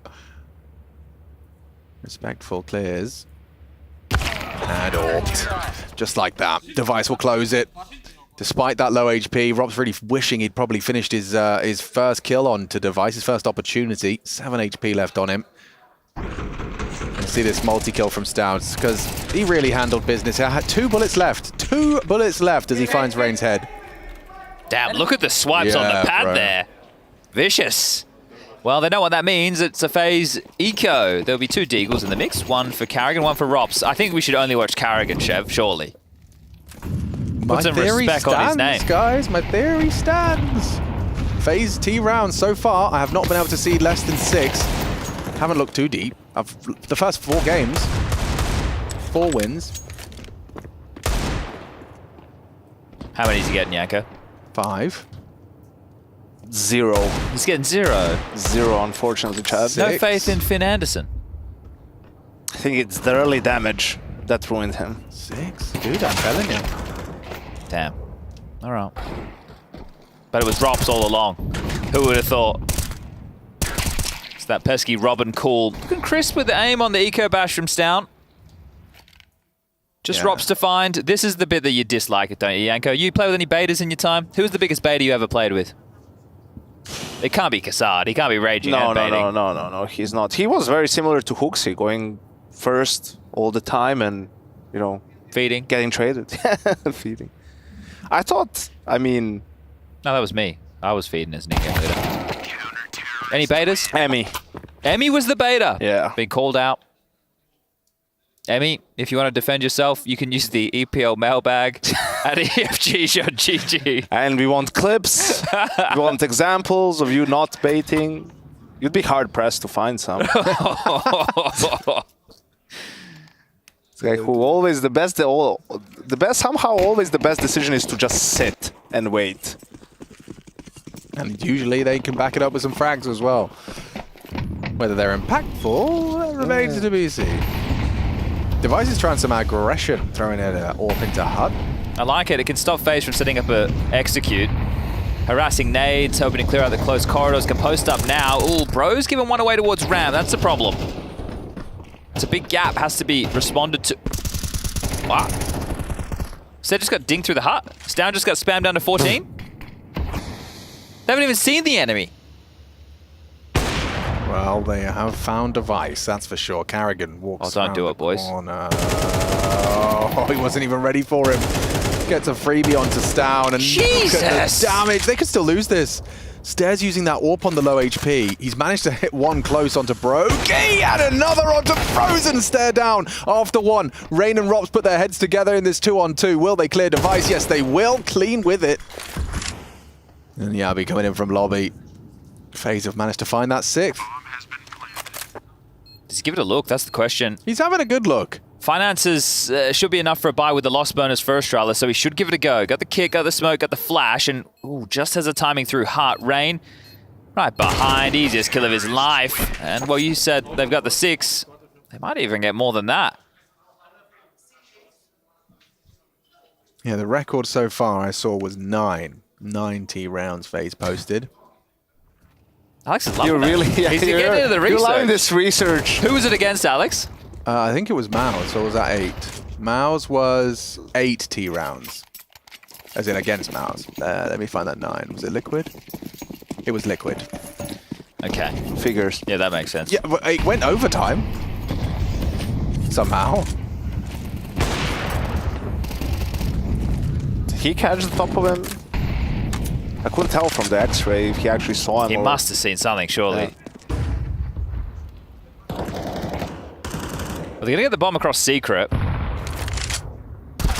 Oh, and Yabi, who's been down towards the lower side what feels like more often than not, will deal with the Rops lurk through the vent. So now he just has to worry about 3 players, one direction, and no Zane. Just Liam. They're looking for Magic, not Malik here, Chad. And Yabi, ooh, he lies in wait like a cave troll. And removes any hope FaZe have had of a plant. Rain's getting flanked. Stown obviously not known to stab, so he'll just shoot. And it will be Broky left in an unwinnable 1v4. A good tap first, but not able to isolate Stown into a 5-6 scoreline. Okay, can be a couple of drops to make up for Yabi and Bro being a little bit lighter in the cash department.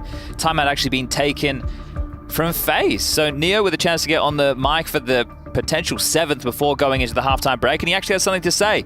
I'm curious to see how Neo feels like he's slotting into this coaching role. It is a big change from being star fragger in 1.6, one of the absolute best players in the world. It is. This is his bread and butter. These rounds? Pistols and nades, yeah. And usually that's when he takes timeouts, and that's when FaZe end up winning more often than not. I do like his demeanor. He seems very calm, very cool, no stress. He's doing the arms behind the back tourist pace. The grandpa look. Yeah, I've actually been slowly converted into the grandpa pose. Grandpa put hands behind the back. Ergonomically, quite satisfying. Yeah. Keeps your back straight. Been hitting the gym as old Neo. He got some credit from Reddit the other day. They called him Neo Biceps. That's huge. Yeah, he's made it. I wonder what this Tech9 call is then from be it Neo or Carrigan or both. A lot of early util from the T side. They are pressuring multiple facets. Forces Stare away with a flashbang. He can't control the spray. Carrigan does go down eventually. It cost him a great deal, but Yabi's there as well. Takes his place, takes a double. It's down with a finishing blow. They weren't expecting a push through the smoke to tie it up 6 each. A competitive one. Let's see how Astralis fare as they swap to the attacking side.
Poggers, we're back.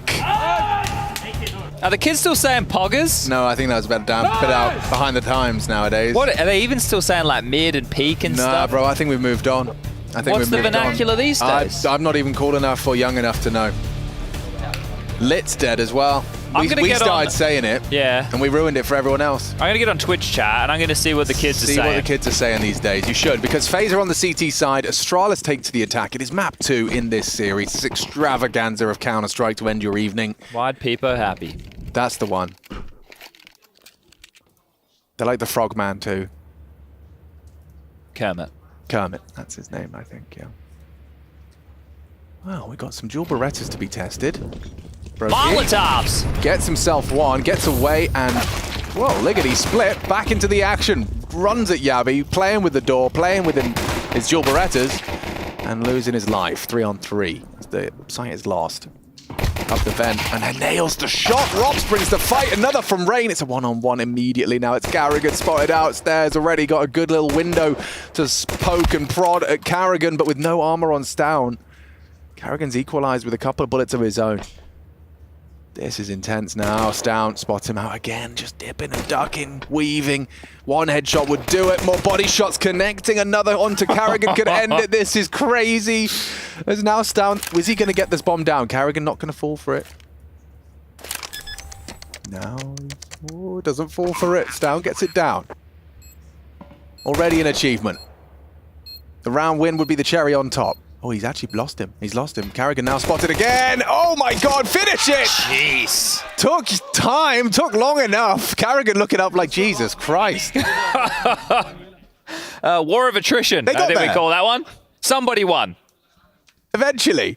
Oh, I'm reporting in. Please don't put that on the replay. I can't watch that again. No, that's going to be play of the day tomorrow morning. Play of the day. There we go. So apparently they are still saying poggers, or they just like the fact you said poggers and then everyone said poggers. Poggers! Yeah. That was the opposite of poggers. That was, yeah, quite the opposite. That was more of a cappuccino. Yeah. Or a pogchino. Always like not like this. Not like this is a good one. Carrigan, chill your beans, sir. Sir. Yabi's in trouble. With that smoke down as well, they've got 2 players in lobby. Look at Yabi. He's in between smokes, mollies. Oh, they've lost him. Now they've got them both. What no! a bonanza. Still gets one.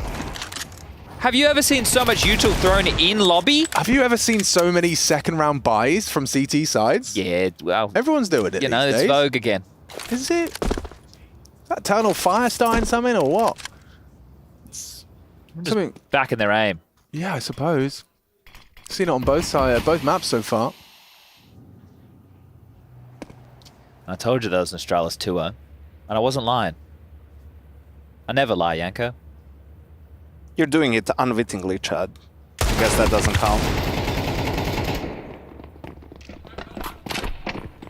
They have the info. They have all 3 guys going down vents. This is still doable for FaZe. Oh, it is now. Yeah, Rain taking down Device. Control. If Frozen, if Frozen had taken down Bro, perhaps the conversation shifts. Rain no longer with us. He didn't let go of W. No counter strafe required. Oh, okay. Well, 8-6. A MP5 SD, which stands for something in German. I learned this the other day with the other gentleman. What does it stand for in German? Sugendugen? I told them I wasn't going to bother remembering. Okay, yeah, that's fair enough. Yeah, but Blair had tweeted into the show and someone else had tweeted in to let us know what it meant. I just thought to myself, I don't care. Do you remember what the AWP stands for? Arctic Warfare Police. Correct. Which always baffled me. Doesn't make sense, does it? Why would police be involved in warfare? And why is it Arctic if it's green? What kind of camo are you getting in the Arctic with a green rifle? True.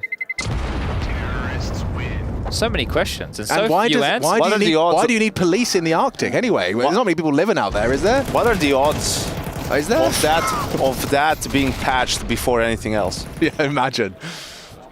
Patch notes are up today. Yeah, okay. Wow. Yeah, that would be cheeky. Why is it called the Arctic? Let's find out. Warfare police. I guess maybe I swear it's like a James Bond movie where I remember seeing some Arctic Warfare police. Or what was the Inception? Weren't they out there like brawling in the Arctic? They were.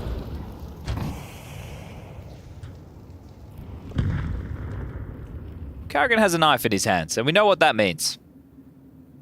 It's just a CS He doesn't have a gun in his hands. It's just a CS thing. Yeah. I think the actual gun is called the AWM. Oh, the AWM? Yeah. Yeah, well, that makes more sense. What does the AWM stand for? Arctic Warfare. Magnum. Is it? It's Super Magnum. The AWSM. Super Magnum. Yeah. Is that to do with the bullet caliber? The .338 Lapua rounds.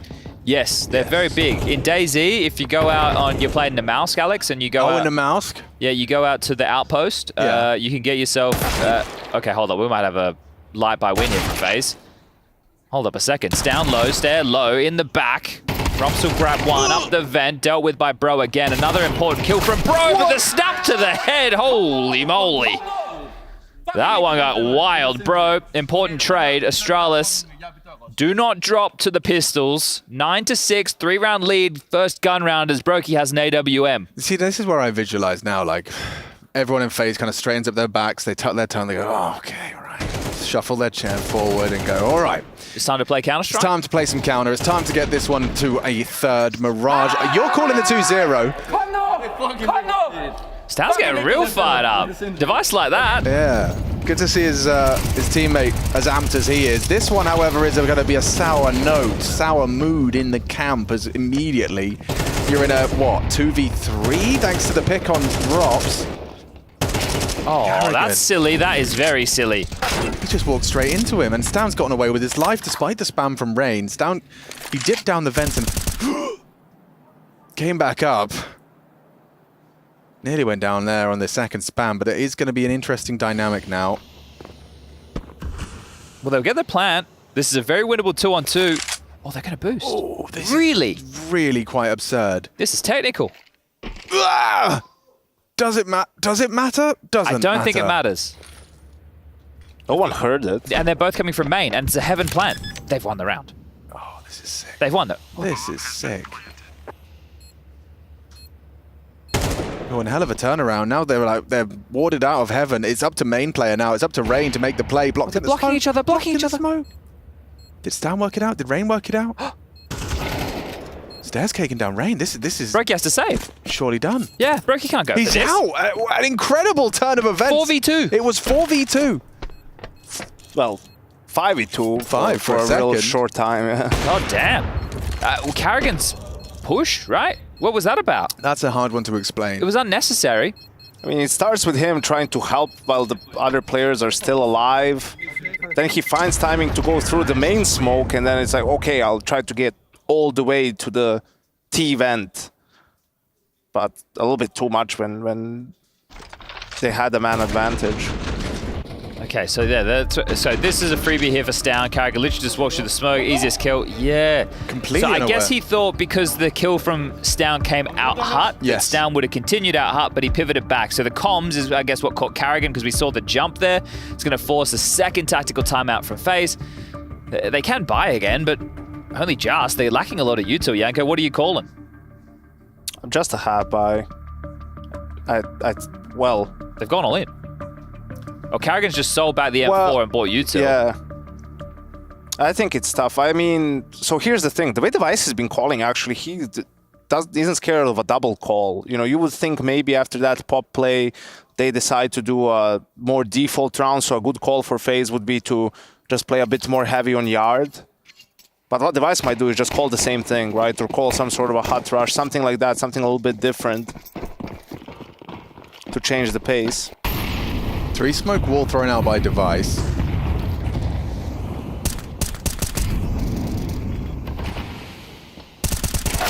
Oh. No tracers, no problem. Down, still nails Rain. Down on credit. That's deleted. Yeah, that was first bullet. This is going one way and back the other. Okay, I was going to say one way fast. I think this tells them the op is ramp for sure. with Robs showing up outside. Squeaky walk into an aim map. Carrigan top heart. This top site has never been as good with the addition of Frozen. Obviously being the yard player for Mouse, it always looks a little bit shaky. They are returning to yard, which would have given the time for Brokey to rotate. He hasn't. They don't have enough smokes to put down another wall, so they will have to go dry. Still have just under a minute remaining on the clock, so plenty of time to work with. That isn't the issue. Brokey now grabbing some information. He has the support of Robs. Interesting. This is the best call from Astralis because going anywhere else with this limited utility would be really hard. They had time to do it. You know, the worst thing could have been that at some point Brokey rotated out and Yabi catches out Carrigan. Yeah, completely unawares. He's even holding for Robs' clear. Oh, Yabi's outplayed Robs there with patience. Beat him at his own game. Now Brokey's completely unprepared. Somehow he gets his crosshairs onto Bro's head, but nothing here for Frozen. Nothing at all. Bomb is down on low site. He's not ready. Oh, he adjusts into Yabi. He's not going for this. Be kind of a mad one to go for. Yeah, the thing is, the game's gotten away from them, though. It's about to be 11-6. You got the loss bonus about to come through. What are we talking here? It's going to be maxed out 3,400, sure. Frozen could drop a rifle, but what's the point? You're not going to have a team buying behind it. They had emissions in that round, lack of utility. You saw Carrigan having to buy into an MP9. He got caught for free, it felt like. A good lurk from Yabi. Like, that is wild from Stown. That is absolutely insane from Stown. Especially when you catch it from that peak. How's he getting jumps? He's got a couple of jump scares.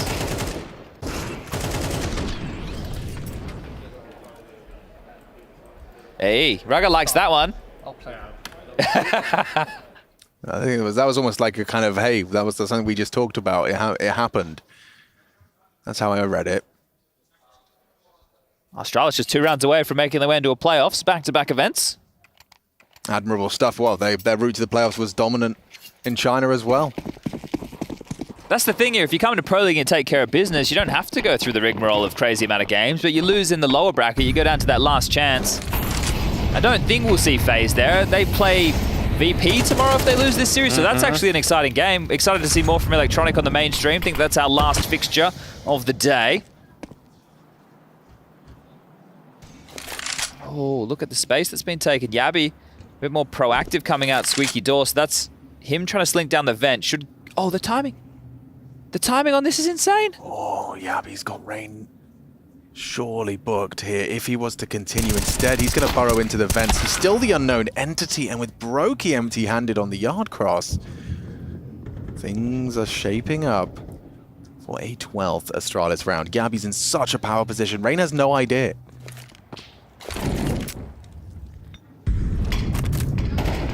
Surely, get caught now. He knows. Trapped behind the smoke. You're not going to be expecting this, though, are you? Hi, Rain. Oh. Can't explain that one. Yabi taking down Rain should be the last contribution necessary to secure the round win here. Device still hanging out. It's just another round completely out of position. Your number down. How are you meant to go for it? No chance. 12. This one's just simmered out, Yanko. What a flat second half. The problem is also because, that one saved gun, and then they are going for a couple of these buys where it's not an optimal buy. They don't have all the utility, you don't have all the nades, so that forces players into, some positions that are less than ideal. It forces you maybe to be a little bit more aggressive than you would ordinarily have to. And it's been just solid play from Astralis, and FaZe has been sloppy. I mean, this whole series has been sloppy on Ancient, right? How many rounds with advantages did we see them end up losing? And it looked better in the first half, at least a little bit here on Nuke, but just can't get anything rolling in the second. Well, Carrigan's last 3 gun rounds have all been MP9s. That tells you just how miserable of a half it is to play. Frustration starting to show on Brokey's face. They're getting absolutely hammered right now. And they're just a bit... They're off point. Yeah. Even in the pistol round, Brokey gets some kills with the dualies. Like, I'm expecting people to go for a fast retake, to use the chaos to help. It's a bit slower. They lose that one. Similar thing with the A pop. It was disjointed. Carrigan is making a play. Some guys are playing more passive. Well, it's revenge for Astralis from Chengdu, but it is only a group stage game, right? So getting the win's still nice. especially to secure the playoffs. So some positives for Astralis and continuing strong form.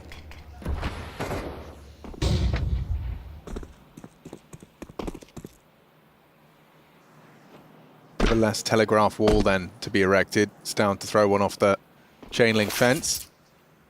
His teammates have actually provided it as well. It's just the Molotov that's required. 21 frags. He's definitely comfortable here on Nuke. Every time he shot through the smoke at Rain, something's landed. And then all the pressure. Now we turn to ramp. Rops has to go huge. He does have support at least. Oh, goes empty-handed. They're not going to be ready for this one, though. It's a lovely double for Brokey. 5 bullets is all he needs for the third. And FaZe will survive. Fight to see another day.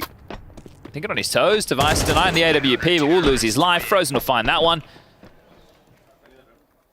And around, finally. Has been an awfully long spell. Listen, Chad, they already did this on Ancient. It's just a fake comeback. Fake comeback. Or maybe.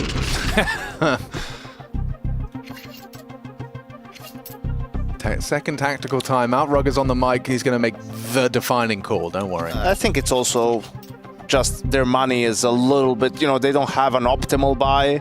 So he's deciding, okay, are we going to do something where, you know, someone like Yabi or Stone or Stair even need a specific set of nades? Or can we buy an AK and fewer nades, just making sure you know what you're doing in this round? Because if you do end up losing it, then you have to eco. All of a sudden, the game is starting to get more close. And they still have one more timeout after this, so... Yeah, dynamic could flip a little bit, but I think they have gone for the buy. Bro into a Galil. Only one not able to get the AK into his hands. They are limited in terms of Molotovs, just one for Stair. Yeah, the AWP denial paid off. There is no AWP for FaZe. Well, with Stown having success getting across to Secret, I wonder if they try and route him once more. Early smokes, pressure applied towards Rain. He will use his HE and doesn't catch the timing. Player on top of main, ahead, and well, that's another opening incision. Just as easy as that. Rain now watching as potentially the final round of this series transpires before his eyes. Stown knows that oh my god. This is ridiculous. It is insane the fact that he's just pushed through that block smoke. He's just feeling the game. They're just disrespecting FaZe. And look at all the pressure. There's 2 players. The one more's dropped down from heaven. Surely this is the round. That's a big one back from Robs. Yabi's playing with fire in lobby. Will be found out, cleared out. 2 lobby, he can say. Stown knows what he's working with down on the lower side, but not ready for this angle on the ramp, and it's big from Brokey. FaZe have clawed themselves a 2-man advantage. Stair and Stown separate. Messy commitment to the spray there. Okay, wow. It felt like Astralis with that brazen move through that push. It has the gap, but then Frozen, instead of hanging around to get isolated and event, went up and they sandwiched Yappy. So some quick thinking from FaZe to make it just a 4-round game. This is going overtime and then map 3, guys. I changed my mind. You can't do that. Why not? Man. So you can't be changing sides this late. Well, look, the indication of the game, it just told me. It's like reading tea leaves. What do you want me to say? When the game speaks to me, guys, you want not to listen? I want you to stick with something, Chad. Have some principles, for God's sake. It just is through my veins, Yanko. It's not me. It's talking to me. It's his intuition. You're channeling it. He's listening to it. It's like the plants. They've got this network. I'm actually, you know... mycelial. On the flight back from China, it was me, Nexa, Nico, Hunter, all on the same flight going to Belgrade. And Frozen was also going to Vienna. And they were talking about him and Hunter, how miserable it is to play door or just to play A, you know, on Nuke on the CT side, because it's so limited what you can do. There's really not many spots you can play, especially when then the T's can also come main, right? If your teammate isn't covering that, it's where can you go? Like, they always molly top hut, CT vent as well. That's it. Yeah, it's really not a favorable position, I would say. Where can you? What else can he play here? You know, you don't want them. move Rain from every single position that he has, and he has been good for them on yard too. Yeah, we got an MVP from the major playing that type of a position. But this is the thing. Frozen took bathrooms from him on Overpass. Frozen took B from him on Inferno. So they definitely, I don't want to say if there was compromise there, but yeah, I think leaving Rain, who is a player when you talk to other yard players, they're ones that people study, right? The angles that he spams through smoke, the ways that he approaches the different walls towards yard on the CT and the T side. I think it'd be a bit tough to take that away from him. Yeah, it's a trade-off. I think compromise is a wise word for that one, I reckon. You can have bathrooms, but I keep yard. You know? You can have the house, but I'm taking the Ferrari. Kind of vibes. Well, one's going to depreciate. Yeah. Damn housework. Flashes in, drops his swing, and down goes Carrigan immediately. Cancel plans. That could have been at the end of it if Rops went down. Realizes he's better off just surviving. Frozen, considering his options, there's a timer on this. He has to use that smoke to elope. Instead, he actually just has to stand and bang. No one home. They're limited in lobby. Still presence on towards T roof and heavy secret presence. There's only 2 defending this top site, and it's not even that. Rops is still ramp. Coming back to exec yard. Safe. It's time to do it. Time to pull it off. Yeah, but look at Rain's position. There's a universe where he can find the multi-kill that extends play even further. Well, if it's just a fake, Rain's going to be able to call that. Great information, sure, but still down a player. It's going to make it difficult. So sees absolutely nothing behind it. Would be a great time to start blocking towards A. Yeah, limited resources, a single incendiary. Smoke, though, if you could get it down, would be huge. Well-timed molly. HE could be good, he's whiffed it. Smoke should be better. 30 seconds, you smoked off door, what do you do? Can't wrap. Oh my gosh, this is a bit of a last-minute call. Robs, he's selected this angle. With all the information, he's processed it. He's decided this is where he wants to deliver. The drop, he gets nothing. Device hits it. Just a second, his boots hit the ground. Now a multi-kill available. It's Brokey with a double into the lower site. Frozen has found one. Where's that bomb? Device is punching in the code. 5 seconds. He's covered by the door. Tries to spam it. Down or close it. It's a 2-0. Astralis securing the playoffs up against FaZe, no less. Continuing their group stage dominance straight into Pro League from Chengdu. Damn, good stuff, good showing. 2-mapper, someone called it. Who was it? Well, it was Chad, but he changed his mind, you see, so he actually gets 0 credit for calling the 2-0. He actually gets minus points. Minus points, thank you, Yanko. I couldn't for agree switching more. lanes, and maybe whatever's going through your range, Chad, maybe you need to see someone about that. It was a reverse jinx, Yanko, and it's paid off here for Astralis. Oh, right. As they love the celebrations, they can't quite believe it. Back-to-back strong events from the Jones. You're absolutely right, Chad. Yeah, there it is. There it is. Coming straight down the pipeline. Some might even say thick and fast, but what Astralis just brought to the table, pretty evidently good enough to beat FaZe today. This is turning into quite the little head-to-head we're having between these two teams, right? 3 times in just a few weeks and differing results on stage and group stage. We'll have to see if this rivalry continues between Astralis and FaZe. But yeah, straight to playoffs. That's a good feeling for the Danes. Proving Chengdu wasn't a fluke. I don't think many people question that anyway, but taking down the best team in the world right now on paper and doing it in a clean 2-0, Chad. Cleanish. Hold on, Chad, because you know as well as I do that these guys in FaZe, they like to put on a show, and then they just want to take a couple more matches to get themselves where they need to be, right? Within a playoff bracket. Yeah, they only rock up for playoffs. Yeah, we can't detract from Astralis, of course. We have JKS's cousin. No, I'm kidding. No, this is bro. I know. Congratulations. Sorry, Congratulations. He's his own person, Trace, and we're going to discuss that today. Bro and Stair, congratulations. Great job. Back-to-back strong events. Another playoffs booked. And revenge over FaZe from Chengdu. How does that feel? Feels amazing. They're always a tough opponent, so feels amazing to win. Yeah, nice. How are you liking this head-to-head now? That's 3 times, right, since Chengdu. You figuring them out? Like, that comeback was a little scary on Ancient, but are you comfortable against this team, do you think? I mean, it's pretty tough for me. The first officials and 50% is versus FaZe. Tough practice, but I feel like we've got the grasp on how they play, and we understand them well, and we're also very good at adapting. And a lot of credit goes to the coach, Roger, and Device as well. And also, it's down with a lot of mid-round calling. I don't know. This Nuke was just played to perfection, in my opinion. He found some really good gaps on Nuke, but also every time, there was probably one round, you guys obviously didn't see it because you were all alive, but he was going outside, smoke wall lands, Rain's like tapping away from credit card through the smoke, Stown just like comes around the corner, sprays like 3 bullets and Rain dies immediately. Every time he went outside, started shooting, he was like tagging Rain through the smoke. We had one of those games where he's feeling it. And I guess when you have a player who's finding the gaps and able to take them, it makes your lives easier. Yeah, for sure. I mean, Stown is also probably the best player to find these gaps and go through smokes. Like, when I was dead, I saw like, I think 5 different rounds where he just sneaked through a smoke and got a nice like timing position and just killed people, right? And when he does this and he's in his zone, then he can't be stopped.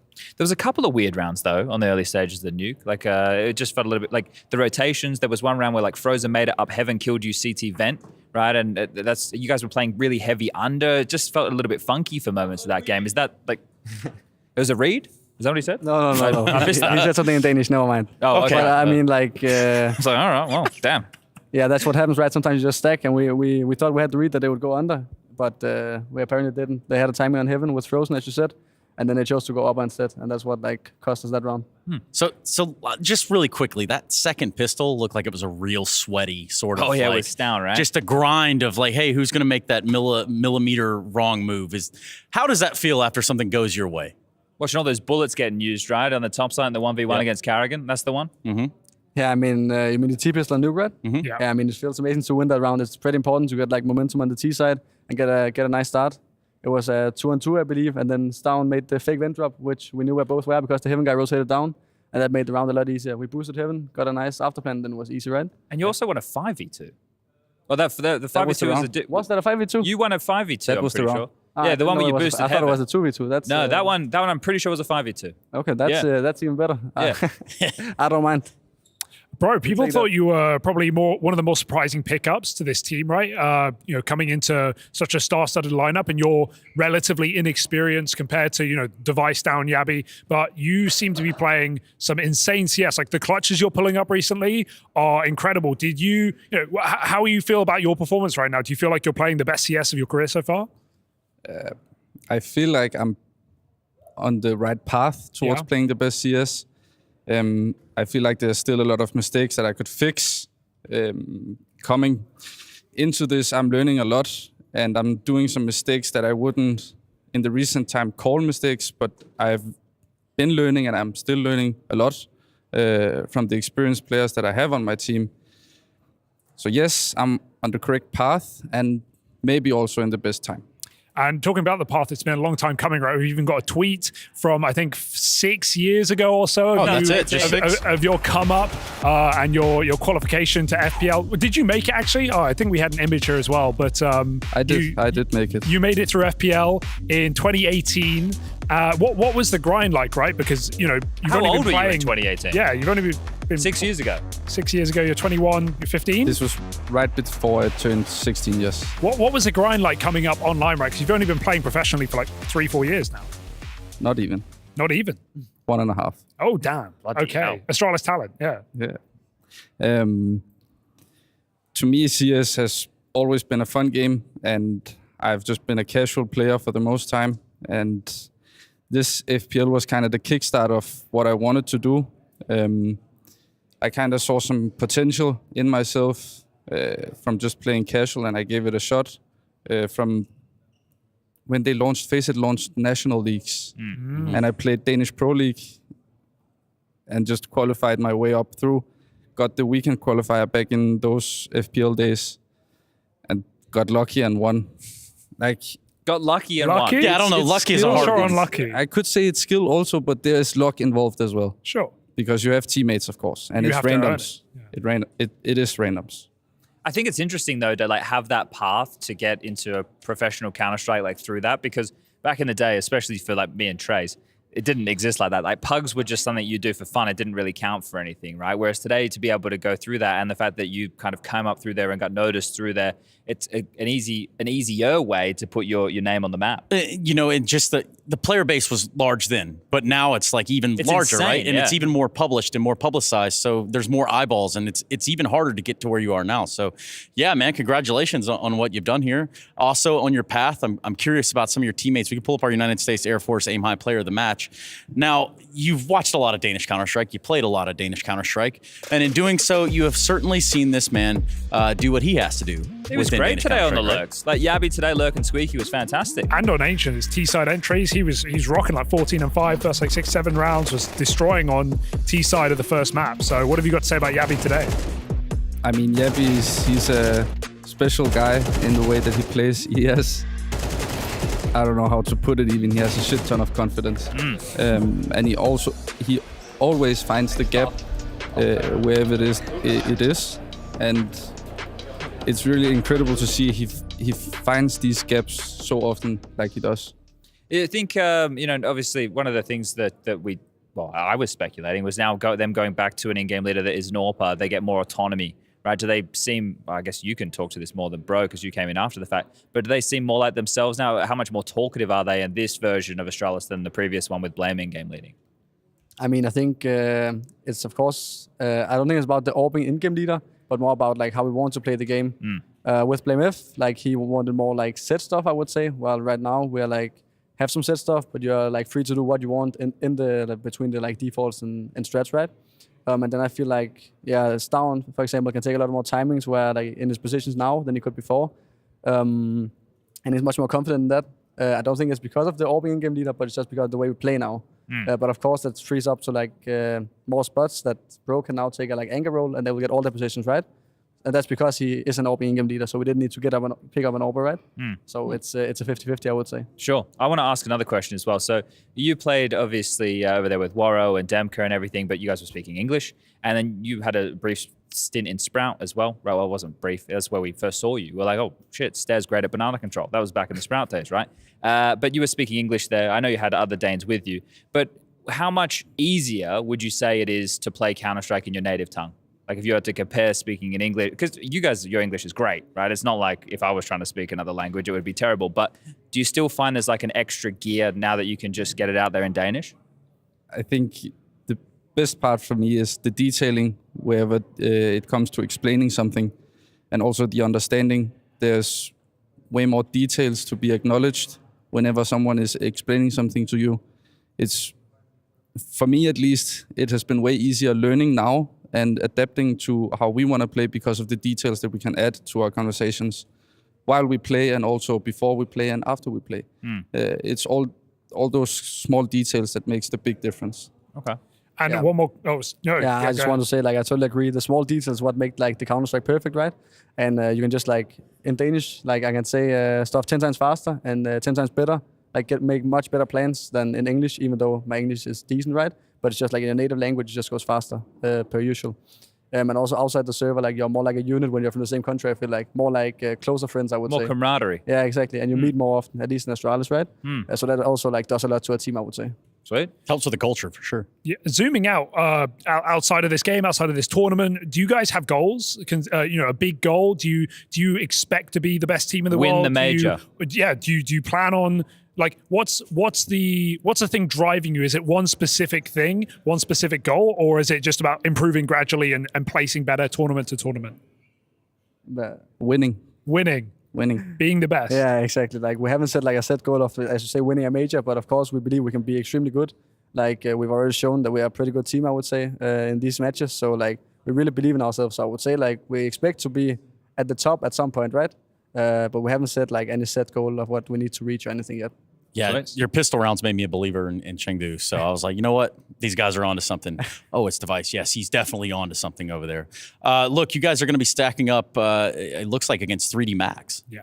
We're already in the playoffs, right? So that's just going to either be for quarterfinals or round of 16, I think. It's just an interesting one because it's 3D Max. You guys play them ever? Like, do you ever scrim against these guys? I've played versus them once. Okay. When was that? That was in Challenger back in November, I think it was. Okay. Oh. We threw like an 11-1 lead or 10-2 half. No. It was. Well, you do remember that one, then? Yeah, of course. Of course, I have to 10-2 half. So yeah, I've played them once. That's it. Okay. All right. Look forward to that one. Yeah. Are we done, Trace? Yeah, I think we are. We can get you guys out of here. It's probably time to relax a little bit and ease the nerves. Congratulations. That would be nice. Thank you so much. Thanks, boys. Thank you very much. Have a good night. See you later. You too. Yeah, so Astralis doing the damn thing. How about we that? had a couple teams locked in for the playoffs today, didn't we? How about them apples? We also have more games going on, you know? Oh, the B stream's still going? It was. I think it was. And now, moving on to the monitors. You guys ready for me now? Not only does it have strength, but it has power. Hey, man, quick question for you. Yes. Real quick. Hey, tell me a little bit about what just happened here in your mind. You guys pretty much came into this map and you showed your way. What happened? Yeah, we have hard time actually here. The first match yesterday was complicated for us. Today, the first map also. I'm happy that we bounce back in enemies now, and then we have Inferno in front of us. We're fighting, everyone, and I hope that Inferno will be on the sides. Yeah. Inferno, I'll leave you with this one. I know you got a ton of stuff to do before you jump into it. What can you tell me that you guys need to do better when you go into Inferno? I think we need I think Anubis was perfect, like the energy of my teammate, etc. In Mirage, like a lack of energy and maybe a cold blood in the clutch situation. And also individually, I was poor in Mirage, but now I think Inferno is a good map for us. Let's go. Yeah, well, let's do it. Hey, thank you very much. Yeah, if you didn't know, now you know. It looked like a bit of a landslide in the direction of, well, Eternal Fire taking it right now against Imperial. They're going to 3. That much we know for sure. This is a Kadia B-Stream check-in.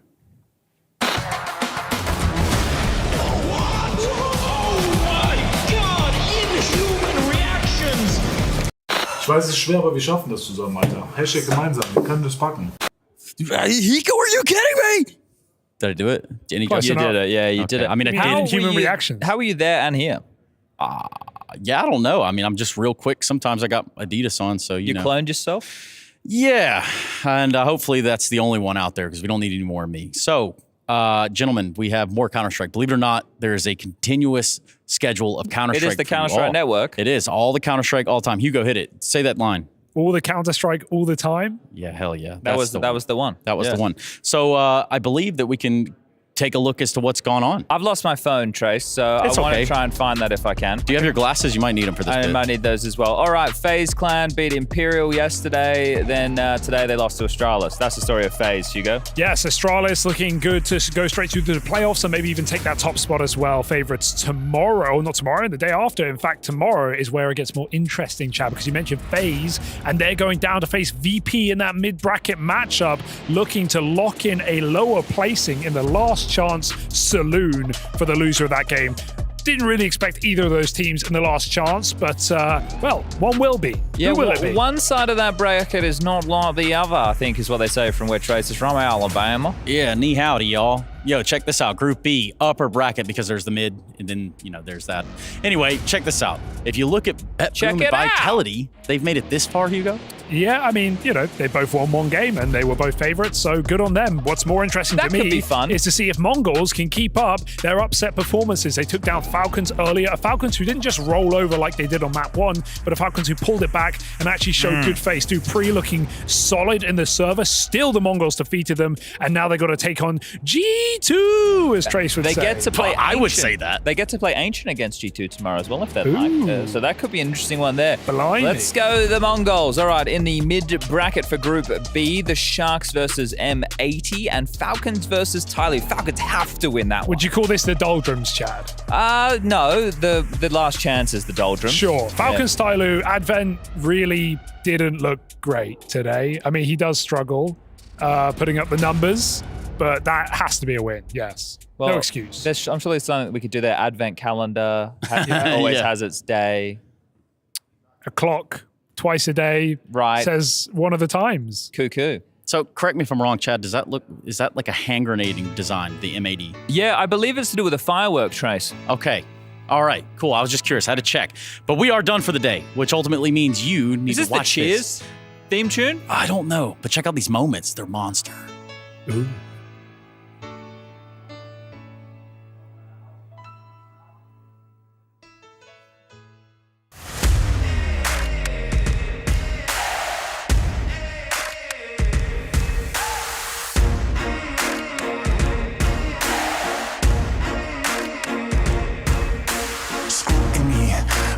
Twisting up the truth, this ain't new to me.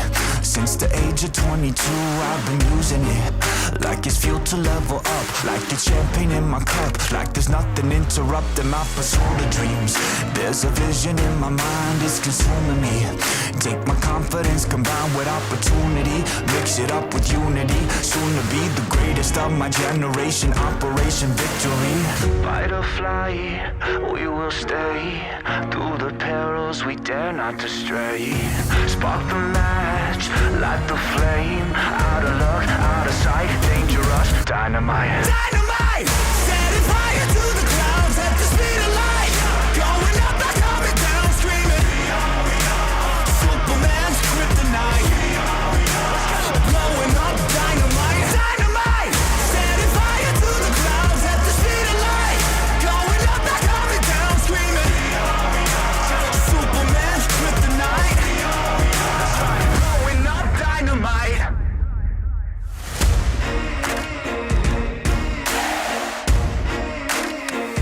Check it. Troubled days, lonely nights, lot of tears, lot of fights. Big dreams met with bigger lies. It ain't what it seems from the outside. On my downfall they pray. Will I surrender or will I betray? Given the trauma that lives in my brain, or use it to fuel up the fire in my veins. I never complain, I boss up and do it. If there's a battle, I fight my way through it. If the wind blows, I thank God that he blew it. Cause what is a blessing depends how you view it. The fruits of my labor are in abundance. Indispensable, I'm not redundant. Incomprehensible the way I've done it. When the struggle pushes me, I don't shove it. I rise above it. Fight or fly, we will stay. Through the perils we dare not to stray.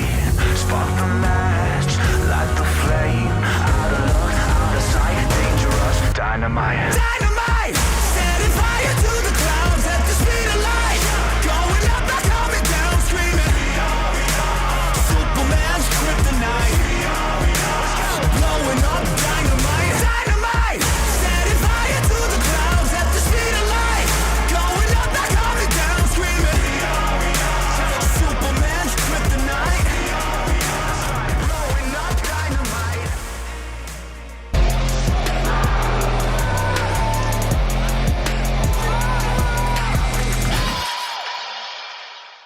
At some point in every gamer's life, there's a question to be asked. Do your clothes match your hobby? In any situation? Or do they just represent what you dream of? No matter what situation, there's always the right wear and the wrong. The only real question is, which are you going to choose? Decide for yourself.